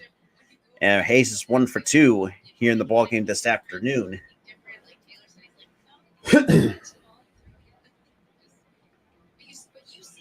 And the 1-0 pitch, and that's popped up. And Rivas calls off Thompson and makes the catch. We're out number 3. So 1, 2, 3 go the Pirates here in the bottom of the 6th with the Cubs still up 3-0. And Keegan Thompson's really pitching well and very efficient, and just an excellent pitch count. I wouldn't be surprised if we went 8 innings and just went to the closer, and so that's what I would do. I mean, or if he has a still good enough pitch count, try to let him go 9. That's what I would do. That's just me though. Shout out to the 12 that's coming in though. I greatly appreciate that as well.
All right.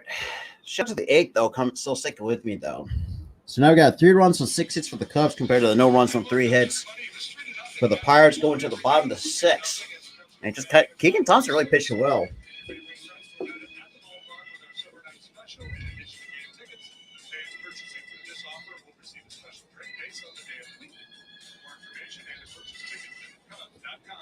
And the first pitch to Ian Happ misses outside for ball 1, so 1 ball and no strikes to Ian Happ.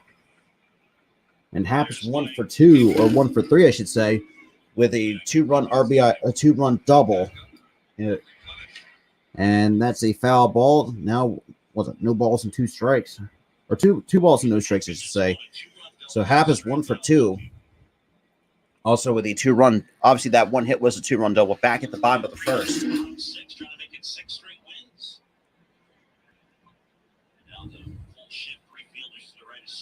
And the 2-0 pitch.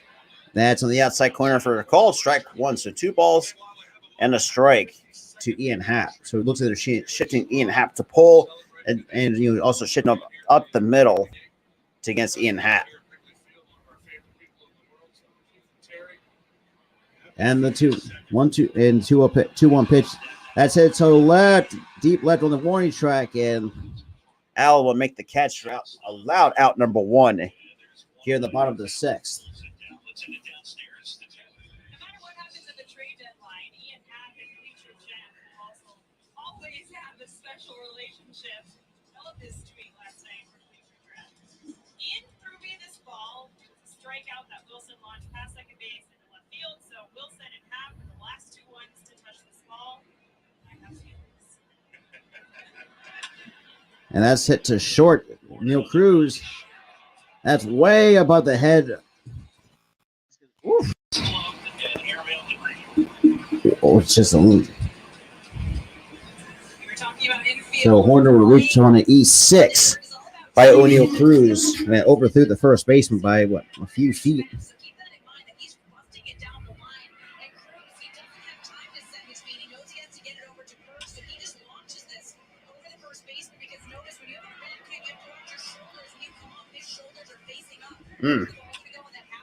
So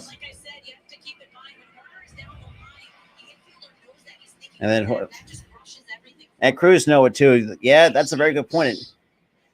So that's going to put the runner in second on the error, and that pitch misses inside for ball 1 to Patrick Wisdom. And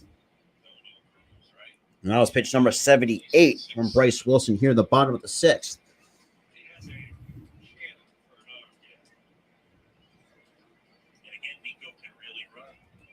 And the 1-0 pitch, and that's chopped on the ground to short. And Neil Cruz has it, sets his feet. And that time will make the easy play to first base. We're out number 2.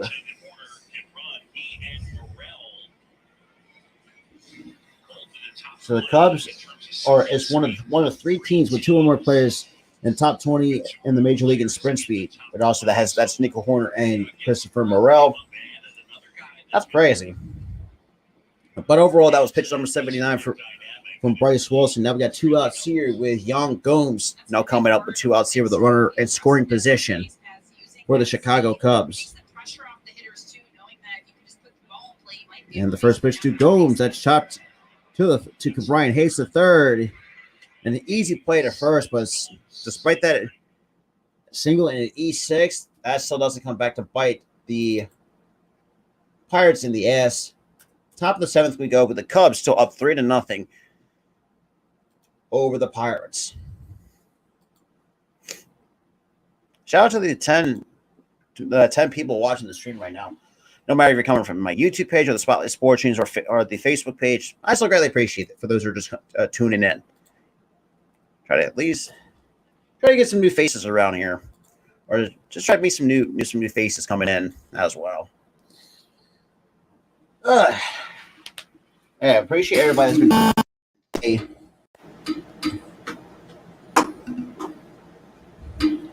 The Cubs still up 3-0 over the Pirates. Going into the top of the 7th.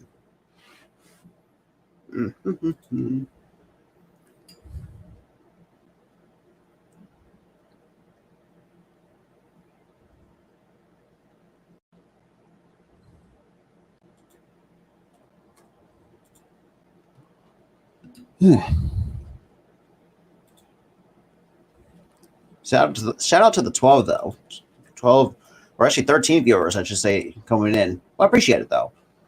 But yeah, so the Pirates, I mean, against Keegan Thompson, only squandered out 3 hits. What, and 2 of them were extra bases against Keegan Thompson. But Keegan Thompson has been very efficient against the Pirates so far up to this point in the ball game. We're going to the top of the 7th. I mean, Keegan Thompson already got 6 strikeouts, and Happ and Nico Horner pretty much did their damage off of Bryce Wilson. And Bryce Wilson, from a guy who's seen Bryce Wilson pitch for the Atlanta Braves, obviously my division rival. He's not bad, but he's very below average, to say the least. During his time with Atlanta, just never was the guy to really. I feel like did not pan out for Atlanta. That might. Maybe that's just me, but that is what it is. So Sunday, August 7th against the Marlins. For those, because the Cubs are giving away a Cubs Hawaiian shirt when the Marlins come into town.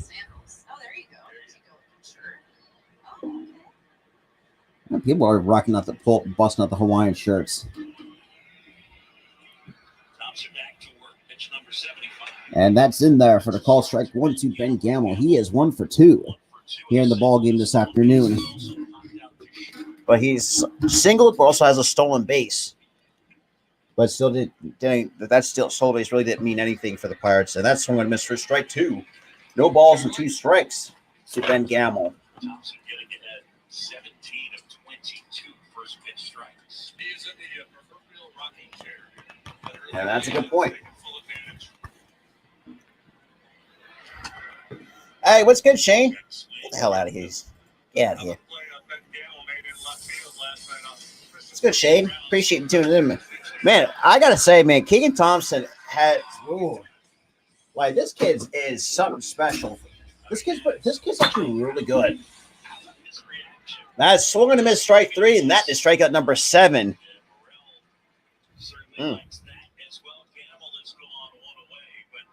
Oh, okay. No, that's a lineup. My bad. I can still fix that. There we go. Shout out to everybody, though, that's coming in, though. And Christopher Morales, that kid's going to be very special for the Cubs. And I will say, though, for Cubs fans watching, I'll say GG's taking over. Hey, what's good with the Pirate ship? Right now, the Cubs just out hitting the Pirates. That's what I'm seeing right now. But that first pitch misses to Cal Mitchell from 1 ball, no strikes. But for me, as a Phillies fan, unfortunately, I had to. Oh, Jesus! But I'll give the Cubs credit for credit due. I mean, I like the talent that they have on this roster. And the 1-0 pitch, that's popped foul. 1 ball and 1 strike to go to Cal Mitchell.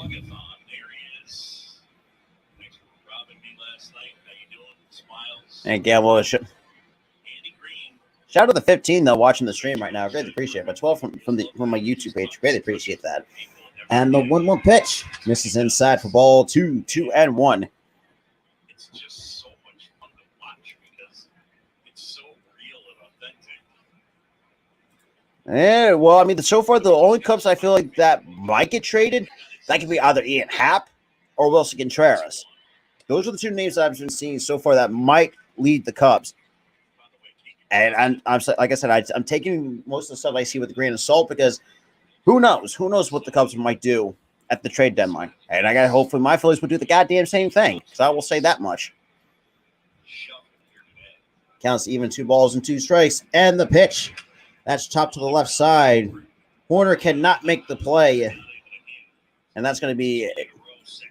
And that's going to be what I think you can probably. That might be a base hit. So, yeah.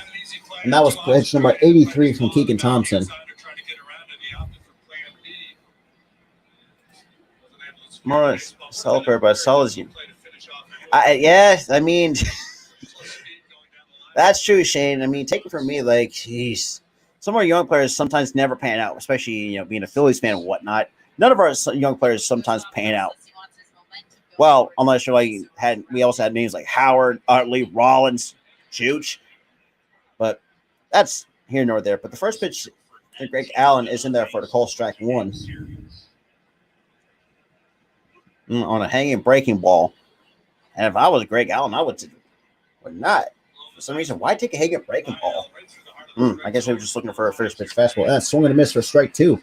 Look at changeup at 87. Now we count no balls and 2 strikes to Greg Allen. So Pittsburgh at the 2 games against the Cubs, 2 for 19 with runners on base. Yikes! I thought my Phillies were bad with runners on base, but I guess Pittsburgh shows that some teams. Counts a ball and 2 strikes to Greg Allen. Hey, appreciate it though, man. I'm trying to do some Cubs fans. Some well, not say justice, but I give you guys a favor. And that's chopped on the ground. And Thompson's going to take it himself. Good athletic play for out number 2. Oh, never mind. That's a foul ball off the foot. All right, this is confusing.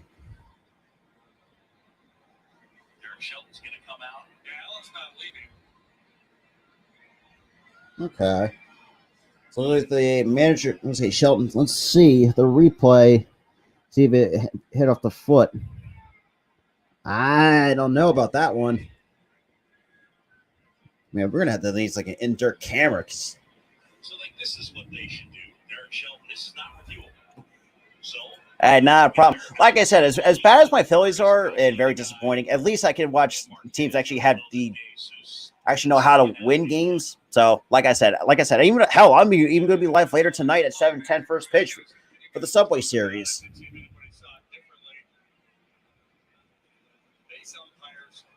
Shout out to 14 though. Appreciate it though. I'm not sure. Stand, right? That's the proper mechanic. If you saw that as a base umpire, that ball definitely hit his foot, then you're going to let the umpire know. Okay, so it's now out number 2. Wait, so the White Sox are playing the Rockies?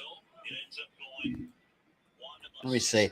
If that was the case, I'll take the Rockies because let's be real, the White Sox have been very disappointing. And I'm not just saying that. I mean, as an outsider, I mean, it's just something. And when I called the game against the Guardians, yeah, it's it's hard to not to think. I don't know. There's any positives for the. Hey, but I appreciate it, Michael, because counts the ball, no strikes on Cruz, and a pickoff attempt, and that's going to get past the second baseman, but no, thank God, no advance. Ortega, nice throw to third on a 1-hop. So let's take a look. So the Rocky. Okay. Come on, Toronto. We need you.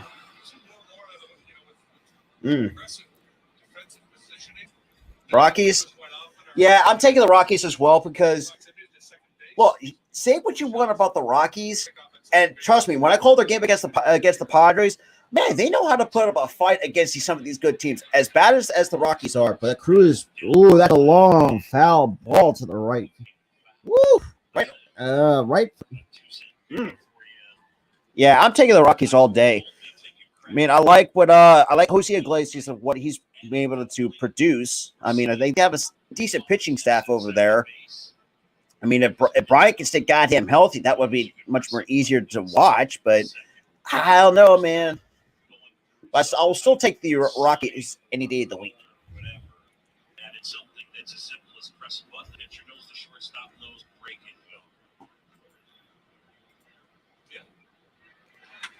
And Cruz hits it to center. Ortega to the warning track, to the wall. That's out of here. O'Neal Cruz puts 2 on the board for the Pittsburgh Pirates. Damn, that is the 6th home run of the year.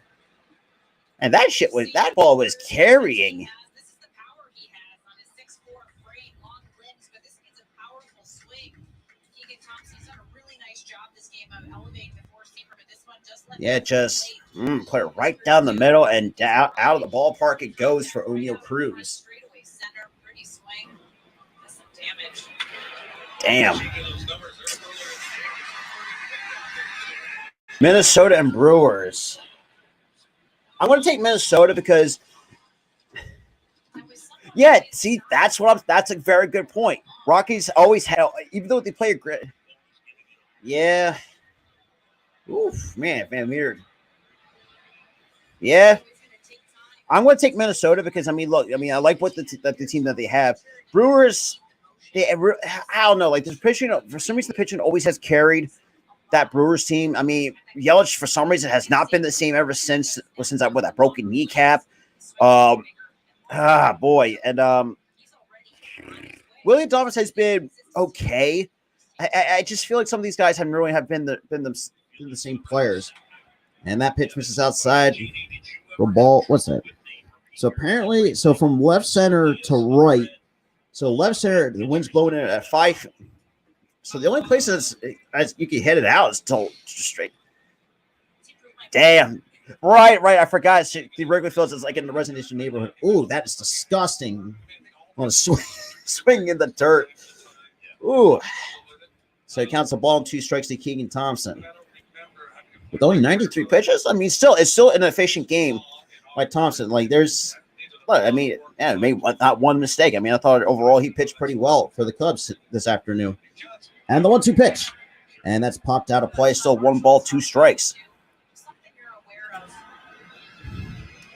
Dude, went to Josh Van Meter with Josh DeLay now on deck. Well, I would say the Braves. Most likely take the Braves because I can't trust my Phillies. Because as a Phillies fan, I can't. Like I said, I can't hold my breath because this team has been up and down the entire year. It's been disappointing. There's some highs, there's some lows, and there's some ugly other in between. I'm just being honest. I'm just completely being honest as a Phillies fan because the Phillies, oh God, it's just like I will say during the commercial break because this is where I will definitely air out my grievances with the organization. The organization have not done the city of Philadelphia justice in terms of want to win. The 1-2 pitch skips in the dirt, so now it counts even 2 balls and 2 strikes to Van Meter. He's also 0 for 2 in the ballgame this afternoon. That was pitch number 96. So Keegan Thompson at 96 pitches, that ties his career high in pitches thrown in this ball game. I mean, rightfully so. The dude has been pitching efficiently, except for that one mistake to O'Neal Cruz. And the 2-2 pitch, and Van Meter pops it up to short. And Wisdom makes the catch for out number 3. So as the spot of the 7th, the Braves. Where the Braves? Wait a second. Okay, so bottom side we go. I know the Braves lost to us. I know that for a fact. But who else the hell did they lose to? Someone let me know about that. Really? The Braves lost to. And I said this too. If Freddie Freeman did not leave that organization, we wouldn't be talking about. I mean, the Braves not being a wild card team. That's unusual. That's a rare sight to see. I don't worry, Shane. I said the Braves too. I've said the Braves too because the Braves are much better than us when it comes to roster construction, bullpen, and everything else.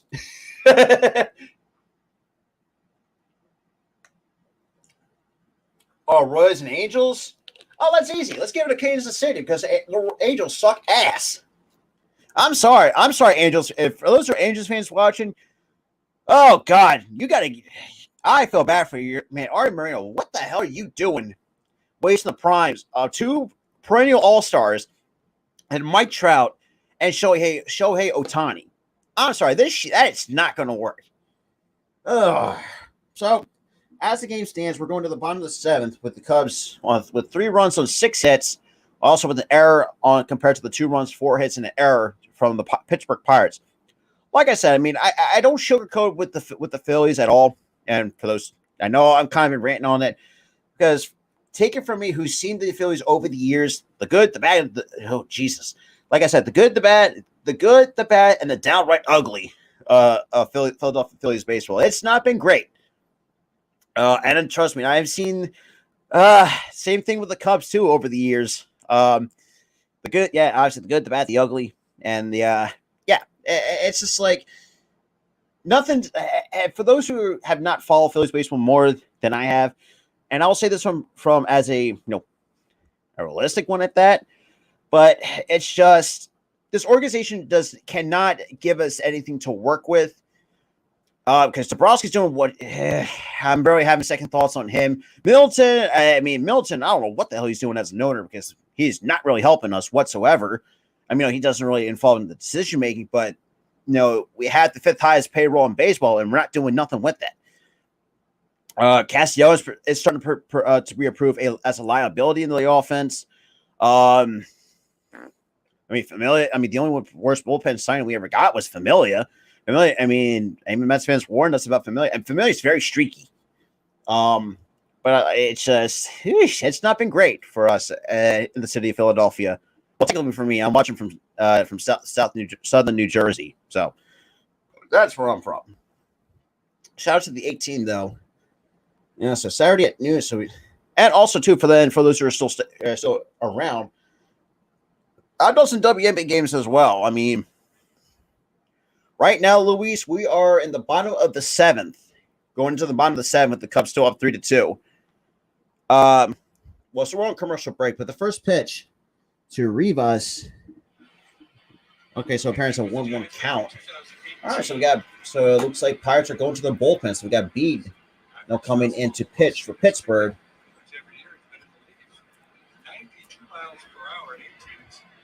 Counts the ball in the strike. Rivas. So it's Rivas. And a short chopper back to the pitcher, and that's going to be out number 1. All right.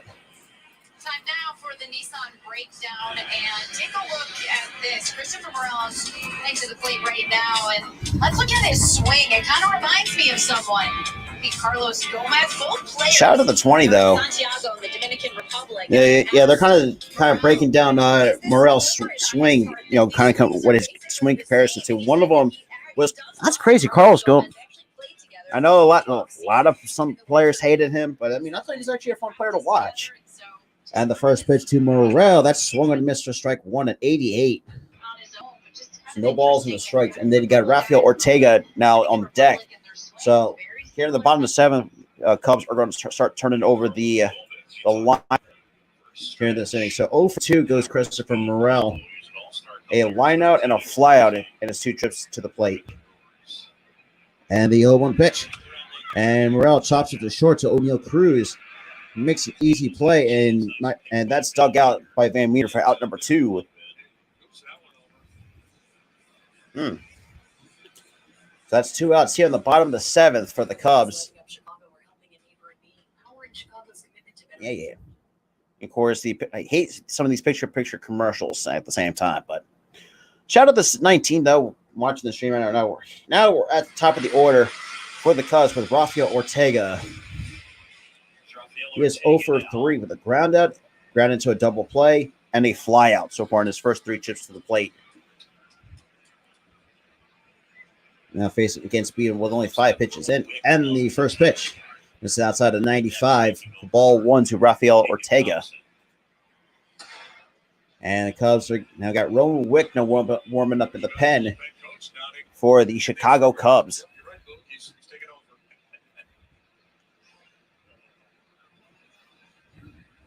And the 1-0 pitch. And that's a loud foul ball. Now, no balls and 2 strikes. Oh, sorry, that's a ball and a strike, I should say, to Toronto. I'm going to take Toronto because, Cardinals, despite the fact they lost, they have a couple guys not ineligible to play in Toronto. So I got Toronto taking that game against the Cardinals. I think to have Toronto take the series. And Ortega pops it up to the left, and that's just going to be out of play for Rafael Ortega. It's own community. Yeah, it's just this relaxed vibe. Everybody's hanging out, stories, eating seeds, chewing whatever they want to chew. And then you get into the late game, and the high leverage guys start to get a little antsy. They start prowling around like the tiger at the zoo that's kind of excited mode. So yes, so it's most likely that Thompson might be done Well, we'll see going into the top of the 8th. So it counts a ball, Here's a 1-2. and Ortega fouls that. All still 1 ball and 2 strikes to Rafael Ortega. This episode of whatever TV show they've been streaming. Ross has described it that they're like, their own. There you go. Wilson Contreras now waiting on deck for the Cubs here as well. Yeah, the bullpen would have its own zip code, right? All right. And the 1-2 pitch. This is outside at 97 to even count 2 balls and 2 strikes. A little funky. Make Cubs thought, okay, that's it. I would have done the exact same thing because, I think I like what the Cubs are doing. I mean, the White Sox, I would definitely see who we got the White Sox here. I say I would have bet on the Rockies instead of the White Sox. That would be me, in my honest opinion. But I would do the exact same thing, but switch out the White Sox and the Rockies. That's what I would do. Now, still 2 balls and 2 strikes here to Ortega with 2 outs here in the bottom of the 7th, with the Cubs up 1 over the Pirates. And the pitch. And that's shot foul. Still a 2-2 count on Ortega. There he is. You should have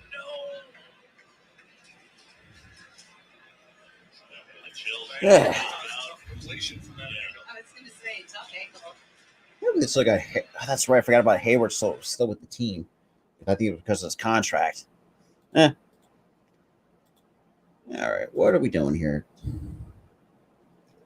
Come on now. All right, really? We're towards the end, and you want to fucking screw up on me? Damn. And the 2-2 pitch. This is outside 3-2. So 3 balls and 2 strikes to Rafael Ortega. He's trying to find the pitch he wants. Yesterday, it's on an 11-day hitless streak. It feels a lot So better 0 for 3 goes as Rafael Ortega this afternoon. Shout out to the 20, though. Okay, they appreciate that. And the 3-2 pitch. And that's going to be a base hit for Rafael Ortega. So 1 for 4 goes Rafael Ortega here in the bottom of the 7th. Now with Wilson Contreras now coming up for the Cubs. 103.5 off the bat of Rafael Ortega. So Will Contreras, man, ice standing ovation for Contreras. That's crazy, though. Shout out to the 20, though. Still sticking with me, though. I'm turn it down a little bit.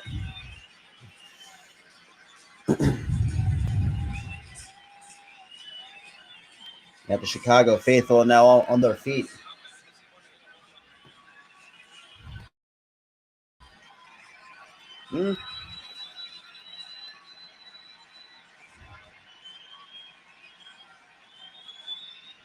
Cubs are rich.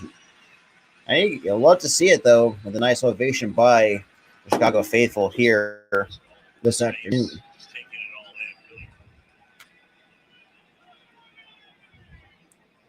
So looks like B kind of steps off the rubber a little bit, try to get the pitch he wants to start off Wilson Contreras here in this at bat, in his 4th at bat in the ball game this afternoon. And the pitch. That's swung on a miss for strike 1, so no balls and a strike.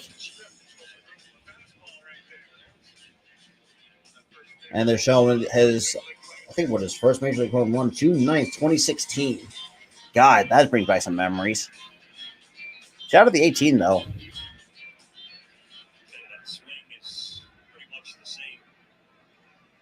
And the 0-1 pitch. That skips in the dirt. A good stop by Delay to keep the runner at first base.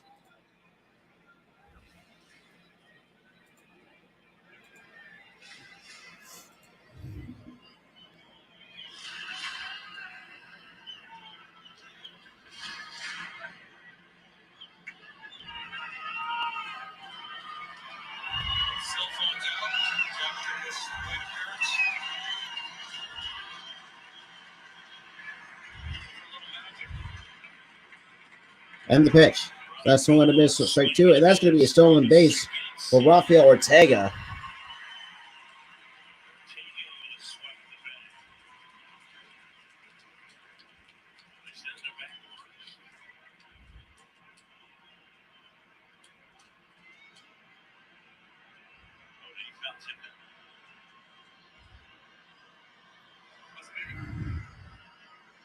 They're saying interference.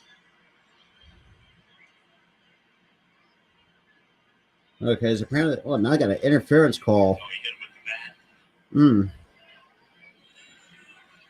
But like this is an example right here. Not that I've been outspoken about this or anything. Yeah, you can see Dan Bellino say it. There's 30,978 people that don't know why he was just sent back to first. They have microphones. They tell everyone. Let's tell it. That's pretty easy to do too. And you just need to. And it's not these poor guys' fault. That's the league and the umpires. They need to do it. Casal ball and 2 strikes here on Contreras. And the pitch. That misses down low. Count even out 2 balls and 2 strikes on Wilson Contreras.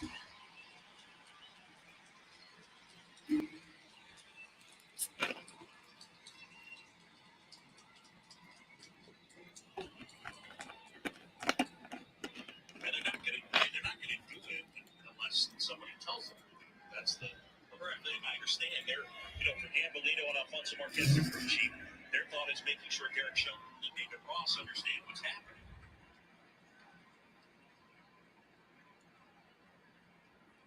And the 2-2 pitch. That's one miss, strike 3. But the inning comes to a close here. So top of the 8th we go with the Cubs up 3-2 over the Pittsburgh Pirates. Going to the top of the 8th. Get out of here, you stinking crypto bot. Fuck off. Get out of here. Honestly, I think he should be a GOAT, but he's got to get out of Los Angeles. He's got to get out of the Angels. But I don't think that's going to happen based on the fact that I think he made that mistake knowing that the Angels were not going to do nothing to build around him. Same with Shohei. So Shohei's another guy I think the Angels, let's be real, should not have. Well, if I was Shohei, I mean, I would could have been, went to some of these other teams that could actually know how to win. No, like the Dodgers, maybe Houston, New York, the Yankees, because I don't think he would ever go to the Mets, but that's just me. That's just me kind of being, seeing at the current state of the Angels at this point, because let's be real, the Angels are just hot garbage. I mean, look, Taylor Ward has been, the only other good, other than, you got 2 Brendan All-Stars and Trout and Ohtani. Hey, it's a possibility. But don't forget, knowing how Mets could be a possibility. The Dodgers could be a possibility. Like I said, Houston may be one. I'm trying to think who else is on the bigger market out there. Maybe Toronto, but Toronto is questionable. Toronto is questionable. I think it's going to come down to either 1 or 2 teams in the next couple of years. It could be either the Dodgers or the Mets.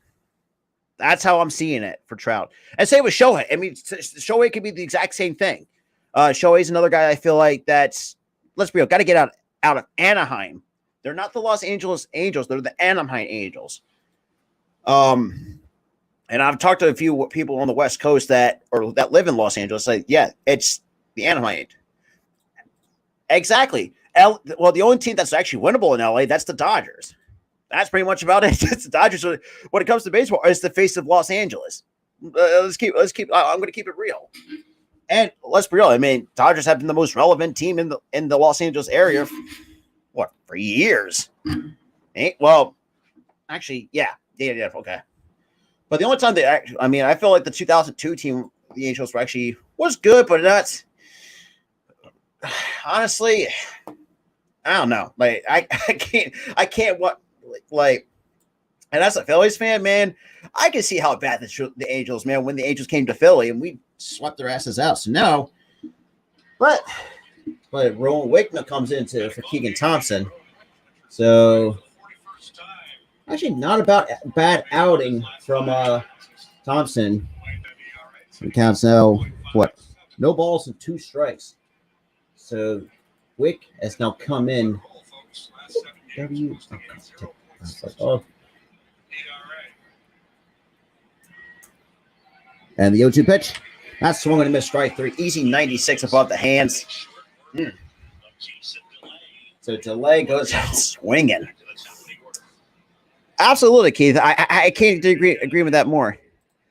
And also, you're gonna like. I will be live for your Yankees as well later tonight. Later tonight at 7:10 first pitch, as well. So I'm calling one of the Subway Series games. And that's another thing too. As a Phillies fan, I've always always loved the Subway Series. And let's be real, I think the Yankees might take the Subway Series. That's just me because I completely hate the Mets. And that pitch is a foul ball, so no balls and a strike to Kyle Newman. I appreciate it, man. Appreciate it. Like I said, I mean, it's just like I when it comes to the NL East rivals, I can't root for them. I've just never. I've always, and many other Philly sports fans, we never root on our rivals. It's always been that way for years. And that's on the outside corner for call, strike 2. So we got double barrel act. Whoops. Oh, sorry, we got a lefty now warm up in the pen for the Cubs. So who do we got warming up? Who's the lefty? Oh, that's the. I say. And that's good looking breaking ball, but that's skipped in the dirt for ball 2 or ball 1, I should say, to Kyle Newman, Kevin Newman, I should say. They do. But I will say, though, the Mets are going to Met because, I will say, though, that's tough because I don't like, but I will say, this is where the crazy part is. I have always liked some of the players over the years that the Mets had. I mean, Mike Piazza is a perfect example of a guy that really showed perseverance, for a guy that's been told, like, oh, you're going to have to quit baseball and this stuff. And actually, obviously with the green screen, you can't see the picture of him. Because I have him saying, like teams and scouts don't forget about baseball stuff. And I watched the documentary on him. That was a great one with that too. But that pitch was aside at 96, even count 2 balls and 2 strikes. It's just like I couldn't hate Mike Piazza because, in a way that it's crazy though. It's just crazy for a guy like Piazza. I do think Soto will get traded. The question is, where's he gonna go? There's a couple teams in mind I think that could make a move for him. That's the Dodgers. The Mets could probably be a possibility. Maybe Houston. I can't even think of another team that's willing to spend that much or willing to pay Soto. But right now, those are the 3 teams I think can make a push for Soto. That's, like I said, that's the Dodgers, that's the Astros, and the Mets. Maybe the Yankees, if Cashman can get his head out of his ass and actually know how to spend some money, but I don't think that's going to happen. And the 2-2 pitch. That's off the end of the bat to Rivas. Underhand flips it to Wick. Easy 1, 2, 3. Goes to Pittsburgh Pirates. Yeah, that's. Yeah, Keith, that's wow. That's that's too much of a steep price to pay. That's the crazy part, though. That is a very steep. And I've seen a couple baseball content creators saying, though, that's a little bit too greedy out on the Mike Rizzo's part for Soto. But now the question is, like, who's going to really take that offer, though? Maybe the Dodgers. I feel like the Dodgers they always know how to find ways to pull the trigger on some trades. I mean, I think perfect example when they traded for Scherzer and Trey Turner, they improved their team significantly. So okay, it's not 2 outs or 3 outs. Never mind. Counts no ball and a strike to Reynolds. I thought that was 3 outs. My bad. Oops. Reynolds 0 for 3 so far this afternoon. And the 0-1 pitch is fouled back. Now down to count. No balls and 2 strikes. Shout out the 20 total people that's in here. I greatly appreciate that. Yes, I saw that. Yes. I was very impressed by it. Right. Even referenced Stroman because of how balanced he does. Yes, that's crazy, though. Yeah, so it's hollow. It's just like, And the 0-2 pitch. That misses a bit inside for ball 1. Yeah, Butterfly. I mean, the only runs they got, the only 2 runs that came off the bat, O'Neal Cruz on that one mistake by Keegan Thompson. Fastball right down the middle, and as good as O'Neill Cruz is with the power, takes it to dead center with the fence. It's a 1-1 game. And did he go? He did not. So Reynolds holds the swing, counts like even 2 balls and 2 strikes here in the top of the 8th.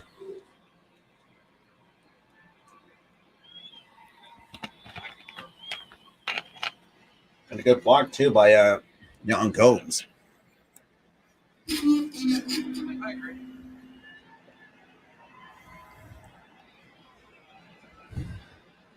All right, and Wick delivers the 2-2 pitch. And Reynolds will pop that into the stand. Still 2 balls and 2 strikes. The Reds and the Marlins. That's an interesting one. As much as I know the Reds are not going to win, I think the Marlins might take the dub against the Reds. Because let's be real, I can't because the Reds suck. Let's keep it real here. They're like one of the worst teams that I've seen in baseball. Well, I mean, you could probably put them in the same category as the Angels, but. And Reynolds fouls that back. Still 2 balls and 2 strikes.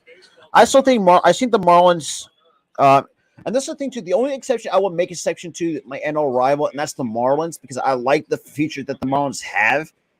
Because I mean, think about this. I mean, you got Pablo Lopez, Sandy Alcantara. I mean, Jesus Aguilar. I mean, I think he's provided to be a good mentor to these young players. So that's the only exception to when it comes to my NL rivals. But I will say the Marlins will take the win over the Reds. That's in there for the call. Strike 3.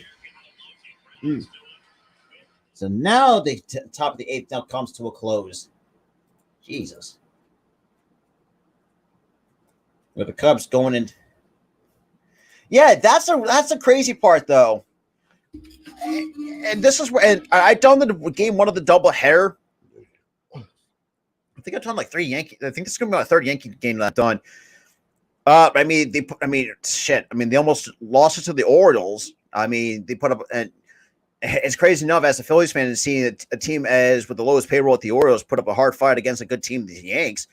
Yeah, for some, that's the crazy part. They're looking at said, you have all this talent, great talent, by the way, and a unanimous. Let's be real, and my all-time favorite for an MVP and Aaron Judge, but that can be, I know the voters can probably make an argument otherwise, but the kind of season the Judge is having is impressive.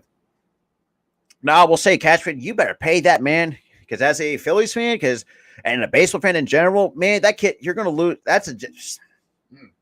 Yeah, I don't know. It just seems that the Astros are kind of like the thorn of the side of the Yankees. For some odd reason, they just cannot seem to beat them. But any other teams that the Yankees play, they know how to beat them. That's the crazy part, though.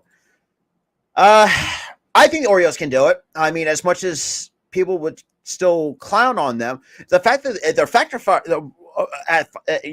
even a 500 team is impressive, based on the fact that I remember times when they were just super bad, and it's really. I think Tampa has not been the same at all. I mean, they have some players that kind of started breaking out. That Shane McClanahan from their pitching staff, not having Tyler Glasnow. I mean, obviously with Tommy John, Randy Arozarena is still doing his thing. Oh, that's an interesting rumor. I've seen that rumor. I think that might come to fruition. But the question is, I can't say because I've never I live out of New York. I live right close to Philly, but I've been to I've never been to New York City, like in the other boroughs, but I've been up to upstate New York to Cooperstown a couple times. If that were to happen, oh boy, I can hear it. I can literally hear that in my ear. And I know some Yankees fans personally. They're going to rant their asses off if that was happening. That might happen. We'll see. We'll see at the trade deadline. So we got Will Crow now coming in to pitch for the Pittsburgh Pirates here in the bottom of the 8th. All right. I mean, then again, I can definitely see it because he did go to Fresno. Someone correct me if I'm wrong, but I can definitely see that because he did go to school in Fresno, but I don't know though. That's the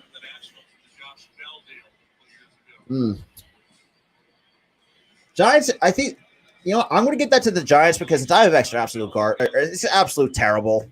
Let's keep it real here. The Diamondbacks. I don't know. Like they only had that one couple good years, and for some reason, just completely shit the bed the last few years. But Suzuki fouls that first pitch off from Crow. No balls and a strike to Seiya Suzuki. He is a one so far 1 for 3 this afternoon for the Cubs.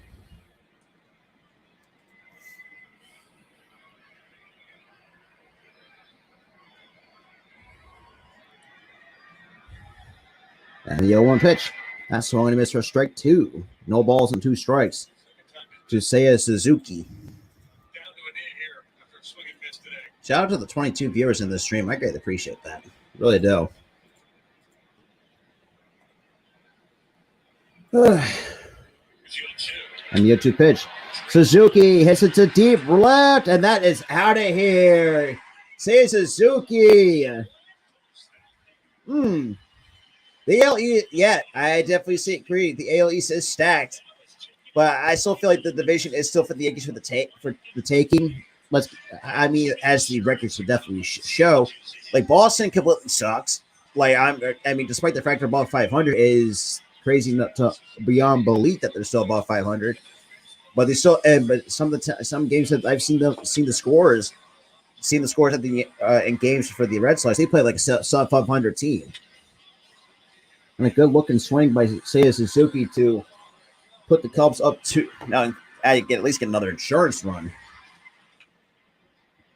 Ooh, damn. So Hat takes the first pitch for ball 1. So 1 ball, no strikes to Ian Happ. He is 1 for 3. And that's in there for the call strike 1. And Toronto is going to be an interesting one because, you got a generational talent in Bo Bichette, Vlad Guerrero, Kevin Bishop if he stays healthy. They got a decent pitching rotation. And Barrios, I know he's having a down year this year. Kevin Gausman has been okay. Hyun-Jin Ryu has been below average. It's just I don't know. That's just me kind of observing some of these players on the Blue Jays. And the 1-2 pitch. And Happ pops it to shallow left. And that's going to be a foul ball. So Greg Allen cannot make the play. So 1 ball, 2 strikes on Ian Happ.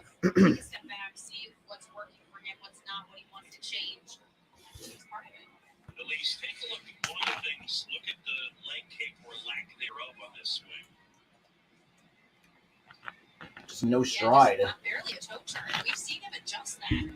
Or sometimes he'll get the leg lift, sometimes he'll actually do a bigger toe turn. And other times. Shout out to the 19 though. And the 1-2 pitch. That's a foul ball. Still a 1-2 count on Ian Happ. Hands back, and he's still, you can see, generating it with back leg. You don't always have to do the big leg kick to get it. But he's still able to get extension. The extension, as you see, from the hands to that front foot. That is true. Their starting pitching has not been the best, but it's been above average at best. Veterans, yeah. I can definitely see that. For sure. And then, oh, Jesus, that 1-2 pitch is way upstairs for ball 2. I appreciate it, Butterfly. Definitely appreciate it. Everybody's been kind of popping in and out, but I still greatly appreciate it, though.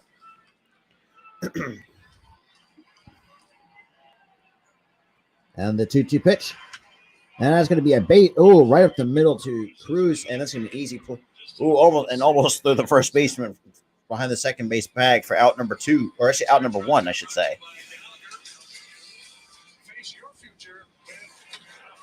So Gallagher assurance run cam showing Suzuki's solo shot.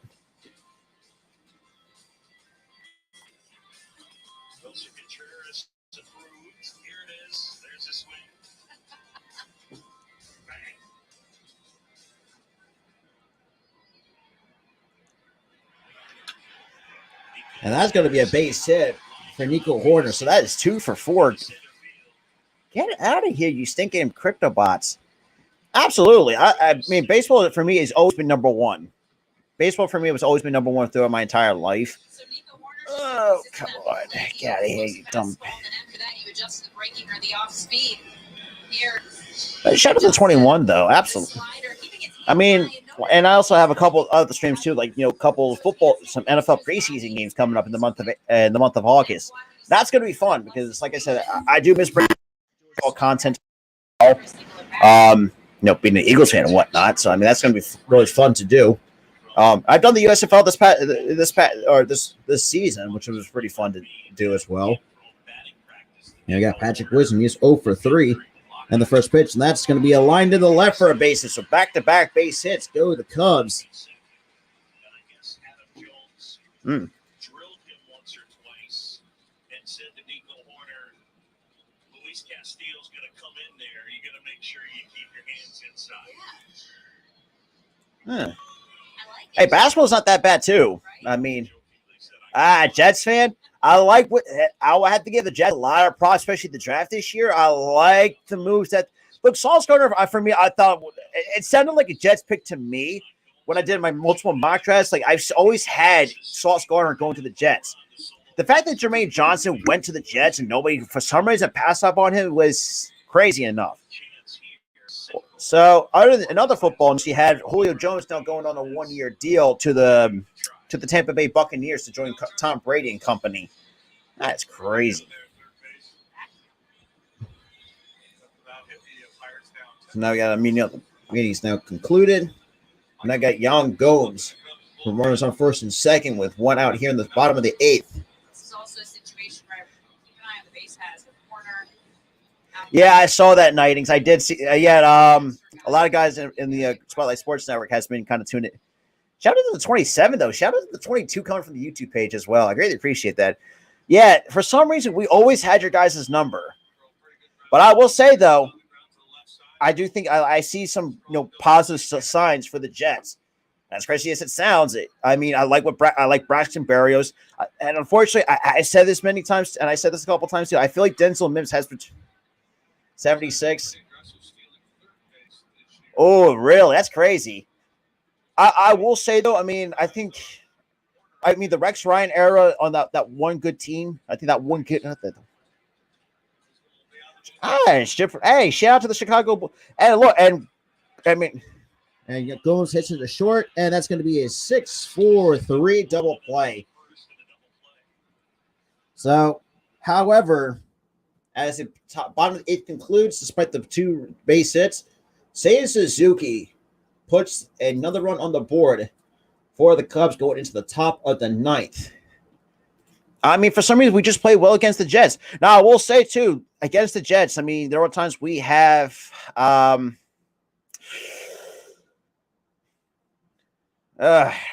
some reason, it always burns us on special teams. I will say that. But the Jets, now having, Jermaine Johnson, Sauce Gardner, now you have Garrett Williams, part of that receiving core. And like I said, I feel like Denzel Mims. As much as I hate to say it, I thought he was a great talent coming out of college. Just didn't really. It just seems not to pan out. Now I will say he has dealt with injuries, which could be a factor. It's just I don't know. I just feel like he's like I feel like he became a bust for the Jets. That's just me. That's from what I'm seeing. It's just I think I like a lot. Was it CJ Moore? No, you got CJ Azuma, the tight end from the Bengals. I think that's gonna be interesting to watch as well. At the same time, oh boy,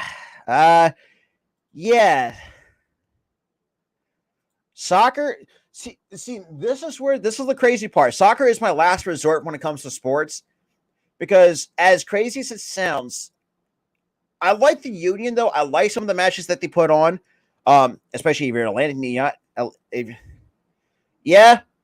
I had a feeling Mince was going to be on his way out of New York sooner rather than later. And Luis, for me, I don't know. Like it's just like soccer is a hard sport to get over here in the States. Okay, so it's never been one of our bigger sports because I mean we still have football, basketball, baseball. I mean, yeah, I mean it just hasn't really been great. I mean, there are teams I do like watching soccer from time to time. It's just not. Yeah, I don't know. Like soccer is a hard sport to get into, in my honest opinion. But I still feel like I like and shit. I even like the Union when it comes to Major League Soccer, but overseas, like the Premier League for me, I love Manchester United. I've always the World Cup is going to be very exciting because for me, I cannot ruin on the men's national team because they absolutely suck. Because I have a gut feeling that the men's team are going to fall short. For some reason, I can't get into the men's national team because for some reason they stink. That's just me. That's just how we got Michael Givens now come on to close it out for the Cubs here in the top of the ninth. And that is no balls and 2 strikes to Brian Hayes. He is 1 for 3 in the ball game this afternoon. Yeah, Philly has be part of the World Cup, which is great enough for us, but yeah. Oh, Gooley. All right, shout out to the 24 though. I greatly appreciate it. Really appreciate that. The 1-2 pitch swung on a miss, strike 3. Down goes to Brian Hayes. 1 away here in the top of the 9th for the Chicago Cubs defense. So quality start from Keegan Thompson. 7 innings, 4 hits, gave up 2 runs, struck out 7 on 97 pitches. Like I said, that's very efficient.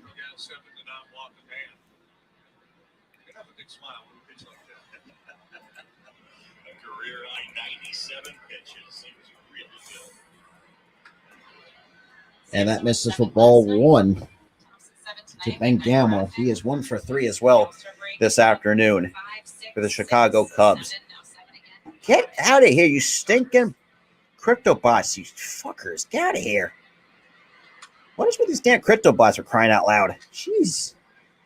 Okay, so it counts down 2 balls and no strikes to Gamble here in the top of the 9th. Typically, every day at the ballpark, it's all about just winning today's game. But there are other times when and the 2-0 pitch. And that's chopped on the ground to first. Rivas will make the easy play to first. 3 unassisted, and that is 2 away here in the top of the 9th. The fact that the Cubs won 6 straight, thank God at least the Cubs are my secondary team when it comes to Major League Baseball. Oh, God. That's the crazy part, though, man. It's, but, yeah. Now we got Cal Mitchell, the number 5 hitter with 2 outs here in the top of the 9th for the Pittsburgh Pirates. And the pitch. That first pitch is in there for a call strike 1 at the knees. And the Chicago faithful is now on their feet.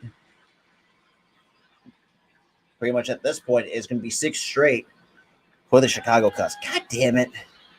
That's crazy, though. And that misses outside for ball 1. So 1 ball, 1 strike to Cal Mitchell from Michael Givens.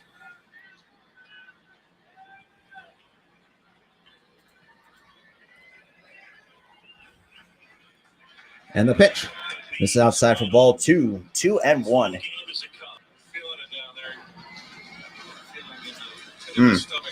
Shout out to the 23, though, still sticking with me, though. I greatly appreciate that.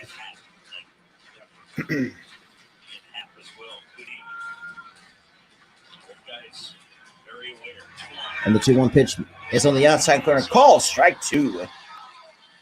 Counts 2 balls and 2 strikes.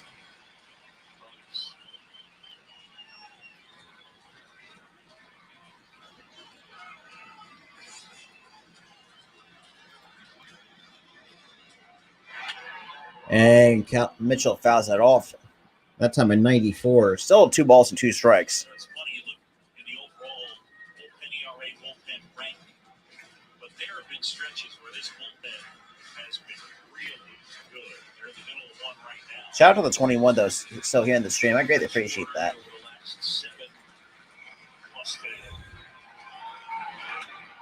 And Mitchell fouls that one off. Still 2 balls and 2 strikes. Here at the top of the 9th. With the bullpen, that's done for the most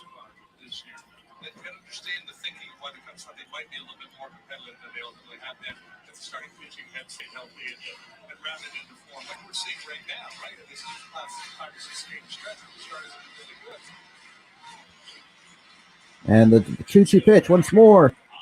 And Mitchell winds up to Rivas at first. And that is going to be 6 straight for the Cubs.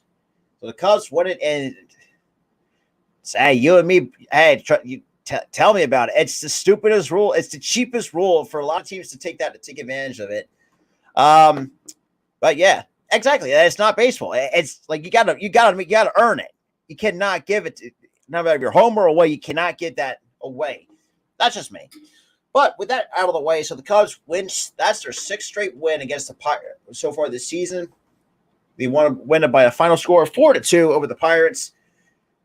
Kind of go over. It is a good win though for the Cubs, though.